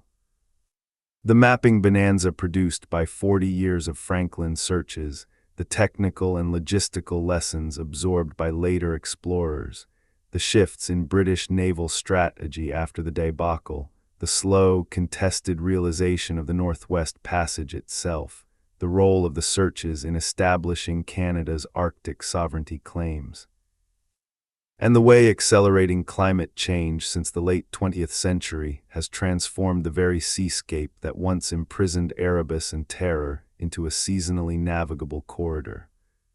When Francis McClintock sailed home in September 1859, he brought not only the single written record from the expedition, but also a wealth of new geographical knowledge. His sledge parties, together with those of earlier searchers, Austin 1850-51, Belcher 1852-54, Ray 1853-54, Collinson 1850-55, and others, had traversed and charted hundreds of thousands of square miles that had previously been blank on maps. Before 1845, the navigable channels of the Arctic archipelago were known only in fragments. Lancaster Sound, Barrow Strait, Prince Regent Inlet, parts of Peel Sound, and the southern exit via Fury and Hecla Strait or Prince Regent's Inlet. The Central Maze, Prince of Wales Island, Victoria Island, King William Island, Adelaide Peninsula, Boothia Peninsula, the full extent of Peel Sound, Franklin Strait, Victoria Strait, James Ross Strait, Ray Strait, and the maze of channels leading to the continental coast, was largely terra incognita. The search fleets filled those blanks at enormous cost. McClintock alone mapped over 800 miles of new coastline on King William Island and the Adelaide Peninsula. Francis Leopold McClintock's second-in-command, William Hobson, traced the south and east shores of King William Island. Earlier in 1853, John Ray had walked the shores of Boothia Peninsula and mapped the mouth of the Back River from the land side. In 1851, William Kennedy, sponsored by Lady Franklin, discovered Bellot Strait, the narrow channel separating Somerset Island from the Boothia Peninsula, a potential shortcut later used by Roald Amundsen. Edward Belcher's 1852-54 squadron charted vast areas of the northwest quadrant, Prince Patrick Island, Mackenzie King Island, and large parts of Melville Island's western approaches. Elisha Kent Kane's American expedition of 1853-55, though focused on the Smith Sound route toward the North Pole, added detail to the eastern entrance of Lancaster Sound. By 1860, the cumulative result was a nearly complete outline of the archipelago's navigable waterways. The maps produced between 1848 and 1859 revealed that no single wide, ice-free channel existed as hoped. Instead, the passage was a labyrinth of narrow straits, most of which remained choked with multi-year ice even in summer. Yet the searches proved that a route from Atlantic to Pacific did exist, several in fact, and that human beings could, with luck and adaptation, traverse it. Those maps became the foundation for every subsequent polar attempt. When Roald Amundsen planned his 1903-06 transit in G-Joa, he relied heavily on the charts drawn by Ray, McClintock, and Collinson. Amundsen chose the route through Peel Sound, Franklin Strait, James Ross Strait, Ray Strait, Simpson Strait, Queen Maud Gulf, Dease Strait, Coronation Gulf, Dolphin and Union Strait, Amundsen Gulf, and finally around the north coast of Banks Island into the Beaufort Sea, a path that followed segments first explored or confirmed during the Franklin searches. Without the 1850s cartography, Amundsen's 3-year voyage, the first successful transit of the Northwest Passage, would have been far riskier and perhaps impossible. The technical lessons were equally profound. The Franklin debacle exposed the limits of heavy, steam-assisted bomb ships in multi-year ice. Erebus and Terror, though strongly built and fitted with auxiliary engines, were still too deep-drafted and too rigidly structured for prolonged besetment. Later polar vessels adopted shallower drafts, rounded hulls to rise with ice pressure, and iron-free construction to avoid magnetic interference with compasses. The abandonment of heavy sledges and boats in 1848 taught that mobility on foot required lighter loads. McClintock's long sledge journeys, some exceeding 1,400 miles, popularized the man-hauling technique later used by Nansen, Scott, and Shackleton, though with better food planning. Medical lessons were the hardest one. The high lead levels confirmed in the 1980s had already been suspected by the 1850s. Searchers noted the metallic taste in Goldner's cans and the rapid spoilage of some batches. By the 1870s, the Royal Navy had largely abandoned lead-soldered cans in favor of improved soldering techniques and glass containers for citrus juice. Lemon juice rations were standardized and tested for potency. Lime juice, less effective, was phased out. Anti-scorbutic policy shifted toward fresh meat when possible, advice that Stefansson and Amundsen took to heart. Tuberculosis screening of recruits became routine after the Beachy Graves revealed pulmonary disease in young men. The expedition's failure also altered British naval policy toward polar exploration. After Belcher's costly abandonment of 4 ships in 1854 and the public backlash against further large-scale searches, the Admiralty effectively withdrew from high Arctic work for nearly 30 years. Future British polar efforts, the Nares expedition of 1875–76 to Ellesmere Island and the Jackson-Harmsworth expedition of 1894–97, were smaller, privately funded, or focused on the North Pole rather than the passage. The era of state-sponsored grand expeditions gave way to individual adventurers, Nansen, Peary, Shackleton, Scott, operating with lighter logistics and greater reliance on indigenous knowledge. The long-term geopolitical consequence was the gradual solidification of Canadian sovereignty over the Arctic archipelago. When the Dominion of Canada was created in 1867, its northern boundary was vague.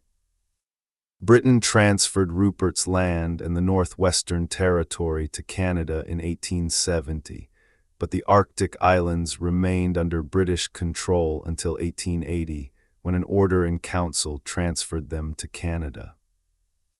The Franklin searches played a paradoxical role here. British naval vessels mapped the region in the name of the Crown, yet the very act of searching for a missing British expedition established a pattern of continuous British and later Canadian presence that underpinned later sovereignty claims. By the early 20th century, Canada began asserting administrative control. The Eastern Arctic Patrol, 1920s onward, placed RCMP posts in the high Arctic partly to counter Norwegian and Danish claims. The 1950s-60s saw the construction of DEW line radar stations during the Cold War, reinforcing physical occupation. When the SS Manhattan transited the Northwest Passage in 1969, the first commercial vessel to do so, Canada responded with the Arctic Waters Pollution Prevention Act 1970, claiming jurisdiction over ice-covered waters up to 100 nautical miles offshore, a legal position that drew directly on the historical exploration record, including the Franklin searches. The passage itself remained impassable for most practical purposes until late in the 20th century. After Amundsen's transit 1903–06, only a handful of voyages succeeded before 1970. The St. Roch in 1940–42, first west to east transit and first to complete the route in both directions, the icebreaker CCGS Louis S. St. Laurent in 1969, and a few research vessels. All required icebreaker escort or exceptionally light ice years. The Northwest Passage was a theoretical achievement, not a commercial reality. Climate change changed that equation. Since the 1990s, Arctic sea ice has declined in extent, thickness, and duration at an accelerating rate. Summer minimum ice cover dropped from ~7, 5 million square kilometers in the 1980s to below 4 million square kilometers in several years after 2010.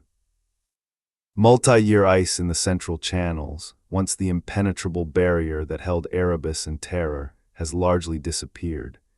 In 2007, 2012, and 2016, satellite data showed nearly ice-free conditions in parts of the southern route Amundsen's path for brief periods.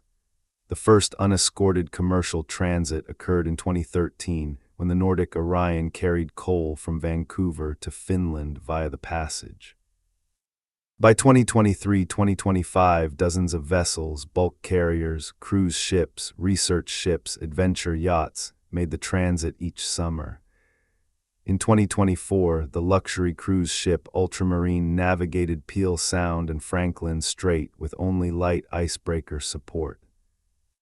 Projections from the Canadian Ice Service and IPCC models suggest that by the 2040s-2060s, the southern route may be reliably open for 100-plus days per year, transforming the passage from a historic curiosity into a viable, though still hazardous, shipping lane. This transformation carries profound implications.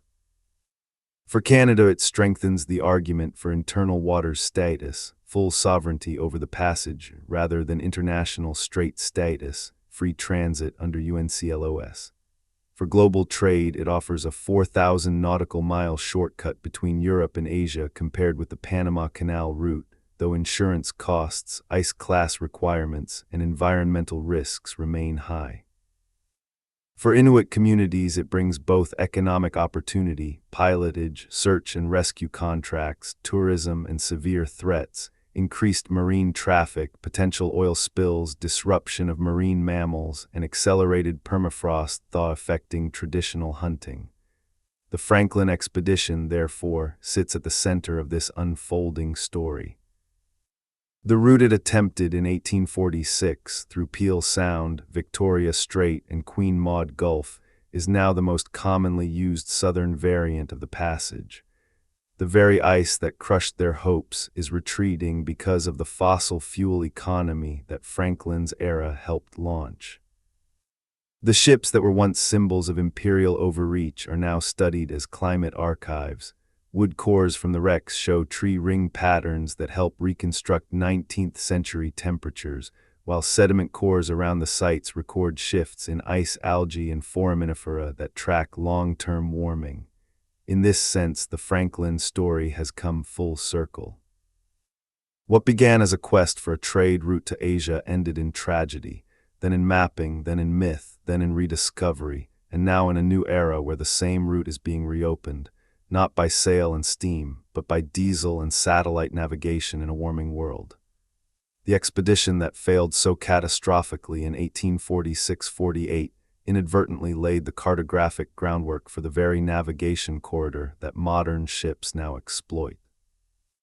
The mapping legacy of the search fleets, the technical and medical reforms they inspired, the retreat of state-sponsored polar exploration after 1859, the slow assertion of Canadian Arctic sovereignty built partly on Franklin-era charts, the eventual first transits in the 20th century, the dramatic opening of the passage in the 21st century driven by climate change, and the ongoing tensions between opportunity, environmental risk, and indigenous rights that define the region today. In Part 9, we will narrow the focus once more to the human heart of the story, the individual officers and men whose names appear on muster rolls, gravestones, relics, and Inuit testimony. We will reconstruct brief biographies of the key figures: Franklin, Crozier, Fitzjames, Crozier, Reed, Fairholme, Gore, Levescant, and others. Examine what little we know of their personal lives, their motivations for joining, their actions during the final months, and how their characters have been interpreted and reinterpreted across generations of historians, novelists, and filmmakers.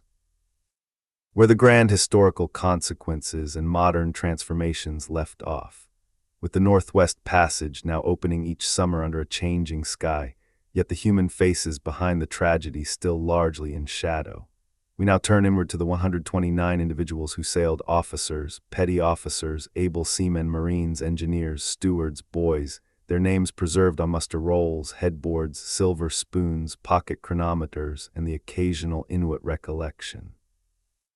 This part reconstructs, as far as surviving evidence allows, the lives, personalities, motivations, relationships, final actions, and posthumous reputations of the key figures and selected representative crew members.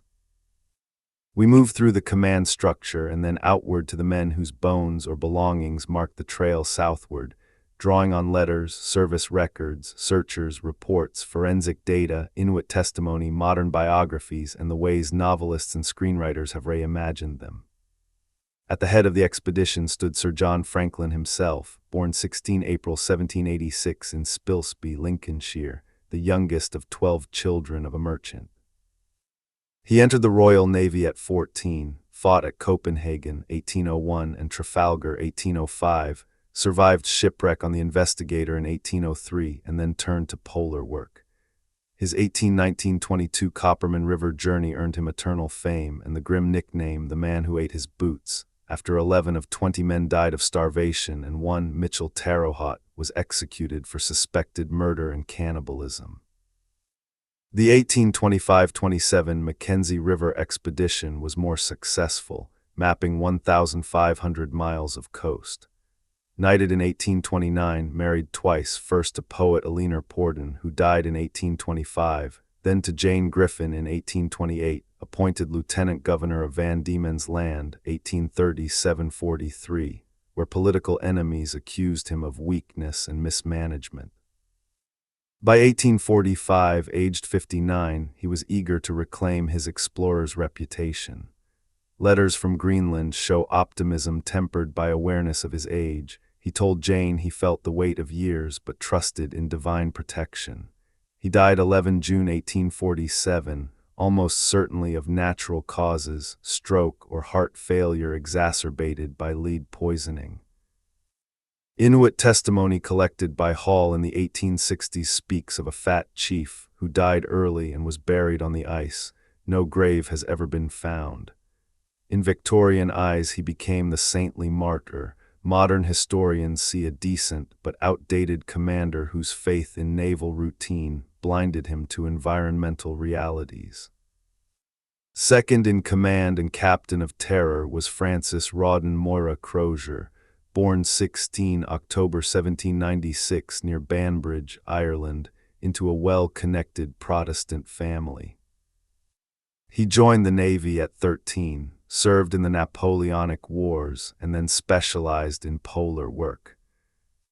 Parry's 1818 Spitsbergen voyage, 1819-20 Northwest Passage attempt, reaching Melville Island, 1821-23 Fury and Hecla Strait expedition, 1824-25 Second Fury and Hecla attempt, 1827 North Pole sledge journey reaching 82 degrees 45 N, a record, Ross's 1839-43 Antarctic voyage, discovering the Ross Sea and Victoria Land. By 1845 he was 49, unmarried, melancholic, deeply religious, and perhaps the most experienced polar officer alive. Private letters from Greenland reveal grave doubts about Franklin's leadership and the expedition's prospects. He confided to James Clark Ross that he would have preferred command himself but accepted the post out of loyalty. After Franklin's death, he assumed full command. The April 1848 note in his handwriting records the abandonment decision. Inuit stories collected by Ray and Hall describe a tall chief who led the survivors south. Some accounts suggest he was among the last seen alive near the Back River. No confirmed remains have been identified as Crozier's. In modern retellings, especially Dan Simmons's novel in the 2018 AMC series, he emerges as the tragic hero. Pragmatic, compassionate, increasingly horrified by the unfolding disaster, yet bound by duty to follow a flawed plan. Commander James Fitzjames of Erebus, born 27 April 1813 in Rio de Janeiro to an illegitimate son of Sir James Gambier, was raised by family friends and entered the Navy at 12. He served in the East Indies, fought in the First Opium War, wounded at Jinjiang, surveyed the Euphrates River, and became a prolific writer, articles for the Nautical Magazine, a pseudonymous account of his Chinese service. Charismatic, handsome, theatrical, he was a favorite of Franklin's and perhaps the expedition's most popular officer. His letters home brim with high spirits and literary flair, He described the ships as floating libraries and the Arctic as a grand adventure. He died sometime between June 1847 and April 1848. The marginal note lists him as still alive on 25 April 1848. A silver spoon engraved J. Fitzjames was found at Victory Point. Bones with cut marks recovered nearby may belong to him or his mess. In the 2018 series, he is portrayed as dashing yet brittle, his bravado crumbling under scurvy and despair. Assistant Surgeon Harry Crozier of Erebus, born 5 November 1813 in Anstruther, Scotland, came from a scientific family. His brother John was a prominent anatomist. A brilliant comparative anatomist before joining the Navy, Crozier published papers on marine invertebrates and human digestion. He kept meticulous notes on scurvy symptoms and magnetic observations. His handwriting appears on the 1847 Victory Point record. His skeleton, identified in 2013 by cranial measurements and isotopic diet signatures, was found at Erebus Bay in 1859 by McClintock and re-examined in the 1980s. Cut marks on the bones confirm cannibalism after death. Crozier has become a poignant symbol of wasted scientific talent. Ice Master James Reed of Erebus, a veteran whaler from Peterhead, Scotland, was the expedition's principal ice pilot. Aged about 52 in 1845, he had spent decades in Davis Strait and Baffin Bay. His local knowledge guided the ships into Lancaster Sound in 1845. His last known words to whalers were optimistic. Reed's silver watch and chain were later traded to Ray by Inuit near Pelly Bay. He almost certainly perished during the march. Lieutenant Graham Gore, born 1809, led the 1847 sledge party that left the first Victory Point note, "All well." A capable surveyor and hunter, he died sometime after April 1848. His name appears on cutlery found scattered along the trail.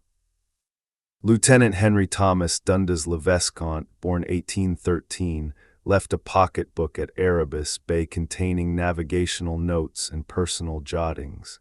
His remains may be among those found in the pinnace skeleton. Other officers included Lieutenant James Fairholme, whose telescope was recovered, Lieutenant Charles Hamilton Osmer, purser, Lieutenant Charles Frederick Desvoa, who co-signed the 1847 note, mate Robert Thomas, who painted theatrical scenery, and Assistant Surgeon Alexander MacDonald of Terror, whose journal, if it survived, was never found. Among the warrant officers and petty officers, Charles Hamilton Cocker and Thomas Honey, carpenter, left tools and personal effects at camps. Stoker John Torrington, first to die, January 1846, was a 20-year-old from Gravesend. His autopsy revealed pneumonia and the highest lead levels of the 3 Beachy men. Able seaman John Hartnell died 4 days later, showed signs of tuberculosis. His brother Thomas Hartnell survived until the abandonment. Marine William Brain died April 1846, was a 32-year-old from London, possibly suffering disciplinary issues before sailing. The lower deck included men like able seaman Thomas Evans, whose spoon was found near the Back River mouth, Steward Edmund Hoare, who left a medicine chest at Erebus Bay, and Boy George Chambers, one of the youngest, aged 15-16.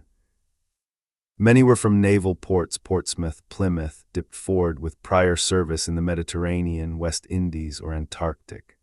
Several had sailed with Ross in 1839-43 and knew the ships intimately. Inuit testimony adds haunting personal details. Elders told Hall of a white man with a gold tooth, possibly a filling, found near the river. Another described a short man with spectacles who tried to trade a watch for food before collapsing. One account speaks of a man who cried like a child when offered only a small piece of seal meat.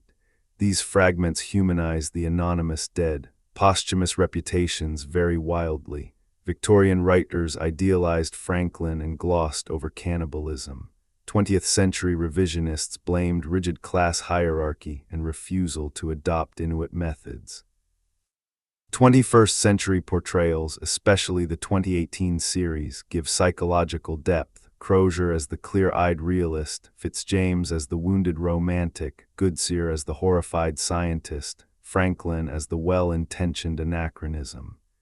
Inuit retellings emphasize the stranger's desperation and the moral weight of witnessing starvation.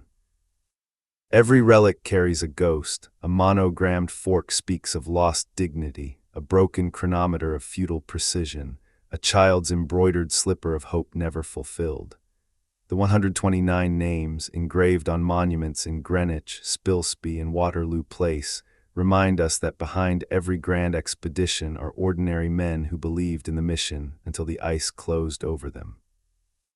Franklin's late life ambition, Crozier's quiet foreboding, Fitzjames's fading bravado, Goodsir's wasted genius, Reed's hard-earned wisdom, and the countless seamen, marines, and boys whose bones marked a trail of suffering across King William Island.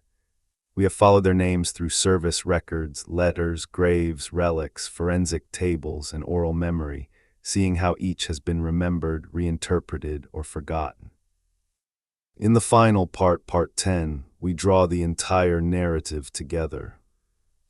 A comprehensive synthesis of the causes of the catastrophe, the lessons still relevant in the age of climate-driven Arctic change, the enduring moral questions raised by survival cannibalism and imperial exploration, the ways the story continues to shape Canadian and global understandings of the North, and a final reflection on why nearly 2 centuries later, the disappearance of Erebus and Terror remains one of history's most compelling and unsettling unsolved mysteries. We have arrived at the end.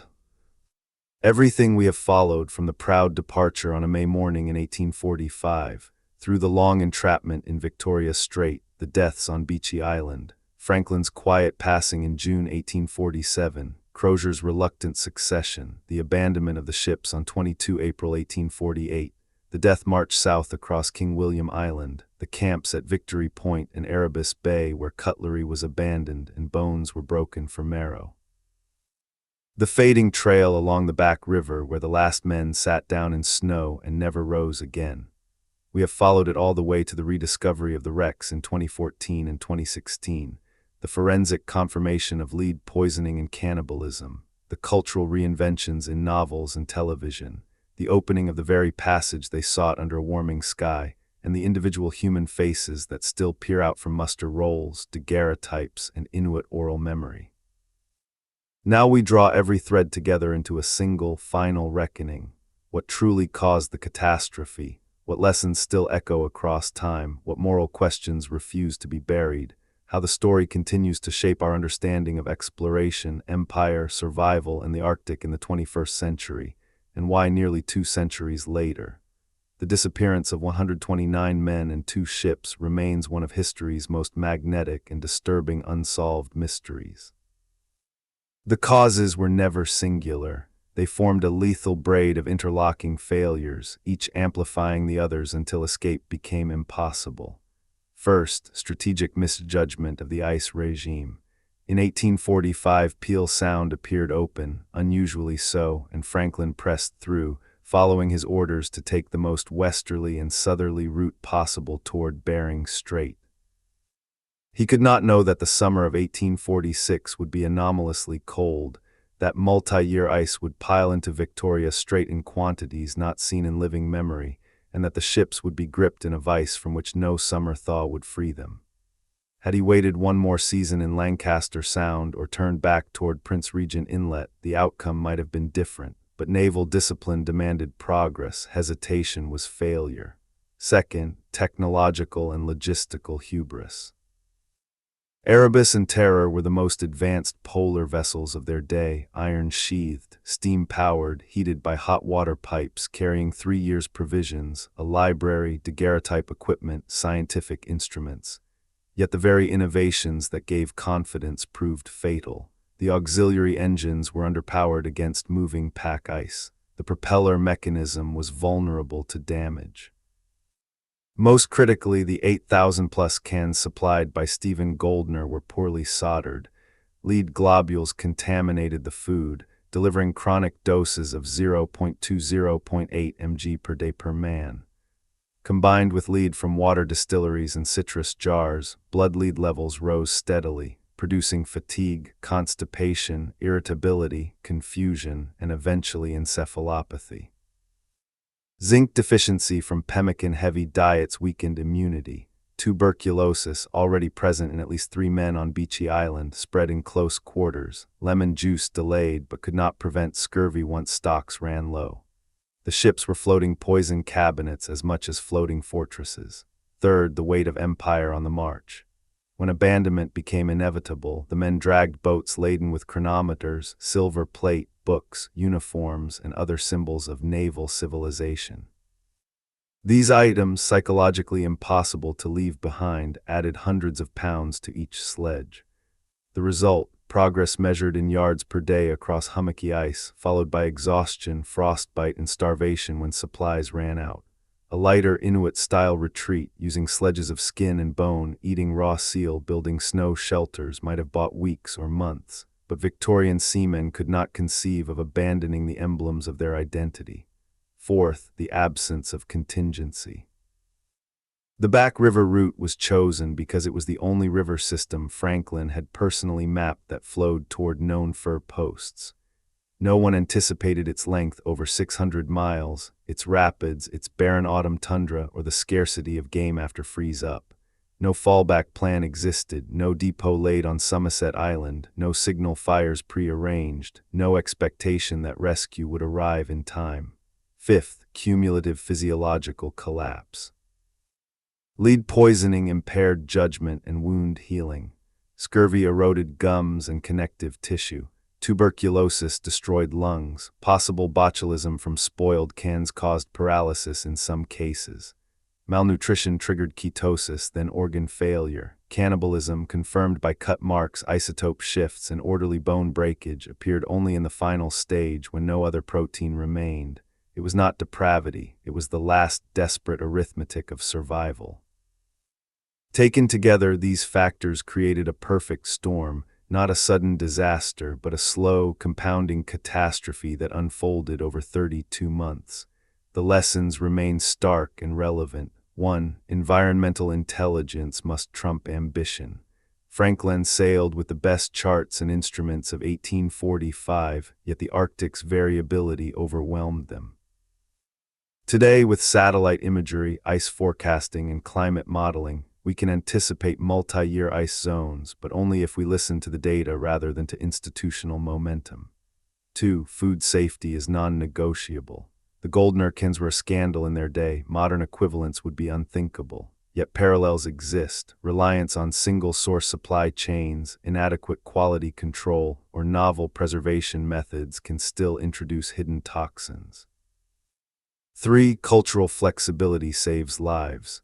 Inuit had thrived in the same environment for millennia by traveling light, eating country food, using animal skins, and building temporary shelters. Franklin's men clung to naval routine and European diet until it killed them.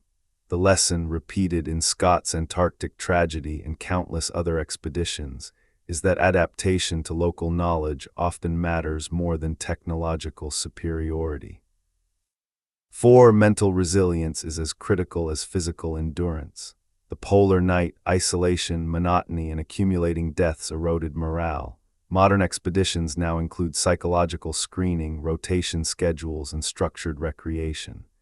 In 1845, 48 such considerations were secondary to discipline. 5. The Arctic is not empty, it belongs to those who live there. Inuit watched the ships arrive, traded with the men, witnessed their starvation, and remembered for generations. Their knowledge ultimately located the wrecks. Any future Arctic activity, shipping, mining, research must center co-management with indigenous peoples. Morally, the story forces uncomfortable questions that refuse easy answers. Was the expedition an act of heroic discovery or imperial arrogance? It was both. The quest for the passage promised to shorten trade routes, enrich Britain, and advance science. Yet it rested on the assumption that European technology and will could conquer any environment, ignoring the people who already inhabited that environment. Was cannibalism inevitable or a moral failure? Forensic evidence shows it occurred only after every other option was exhausted. After game vanished, pemmican ran out, and bodies began to freeze where they fell. Victorian society recoiled. Modern anthropology recognizes it as a last resort survival strategy seen across cultures and centuries. The men did not choose it lightly. They chose it when the alternative was certain death. Was Franklin a great leader or a tragic figure? He was kind, devout, experienced, and beloved by his officers. Yet he was also 60, recently politically bruised, perhaps too trusting of outdated routines, and unwilling to deviate from orders even when ice conditions screamed for caution. History rarely allows simple verdicts. How should we remember the dead? As victims of hubris, as pioneers whose suffering mapped the way for others, as human beings who endured unimaginable hardship with discipline until the end, all of these at once. In Canada today, the Franklin expedition is no longer solely a British tragedy. It is a shared history. The wrecks are National Historic Sites co-managed by Parks Canada and Inuit organizations. Gijoa Haven schoolchildren learn about the starving white men alongside their own ancestors' encounters. Annual commemorations include both naval ceremonies and traditional drumming. The story has become a bridge, sometimes uneasy, between settler history and indigenous memory. Globally, it endures because it condenses the human condition into extreme relief. The drive to explore, the terror of isolation, the fragility of the body, the taboo of eating one's own kind, the slow realization that nature does not negotiate. It appears in university courses on environmental history, medical anthropology, post-colonial studies, risk management, and leadership ethics. It fuels novels, operas, television series, podcasts, and video essays. It reminds us that even the most carefully planned endeavor can end in silence on an empty shore, and it is still unfinished. As ice retreats, more artifacts wash onto King William Island beaches, buttons, clay pipes, fragments of wood, perhaps one day a journal or a message that survived the elements. Each find reopens the conversation. Climate change, the very force that opened the passage, is also erasing the frozen archive.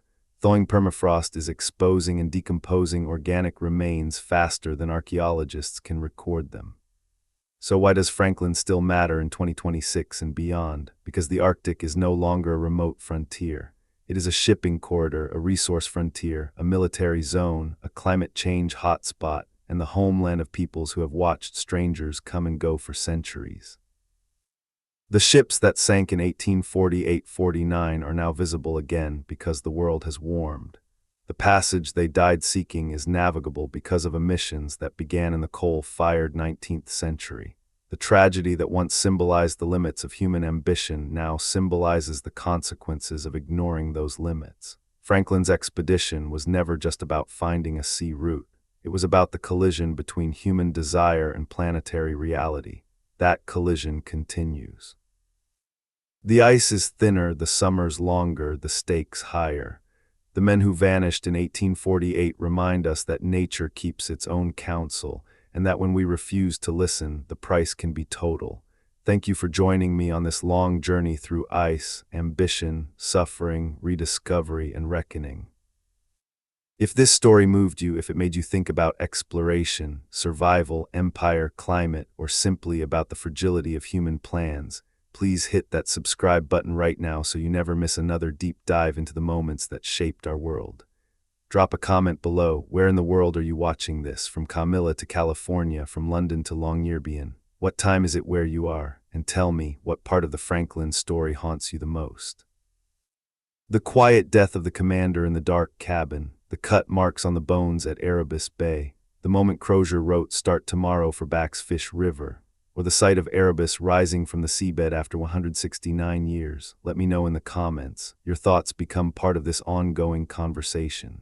Subscribe, turn on notifications, share this with someone who loves history or the Arctic or mysteries that refuse to die. There are more stories waiting, more frozen seas, more lost ships, more human courage and folly. Until the next one, thank you and stay curious.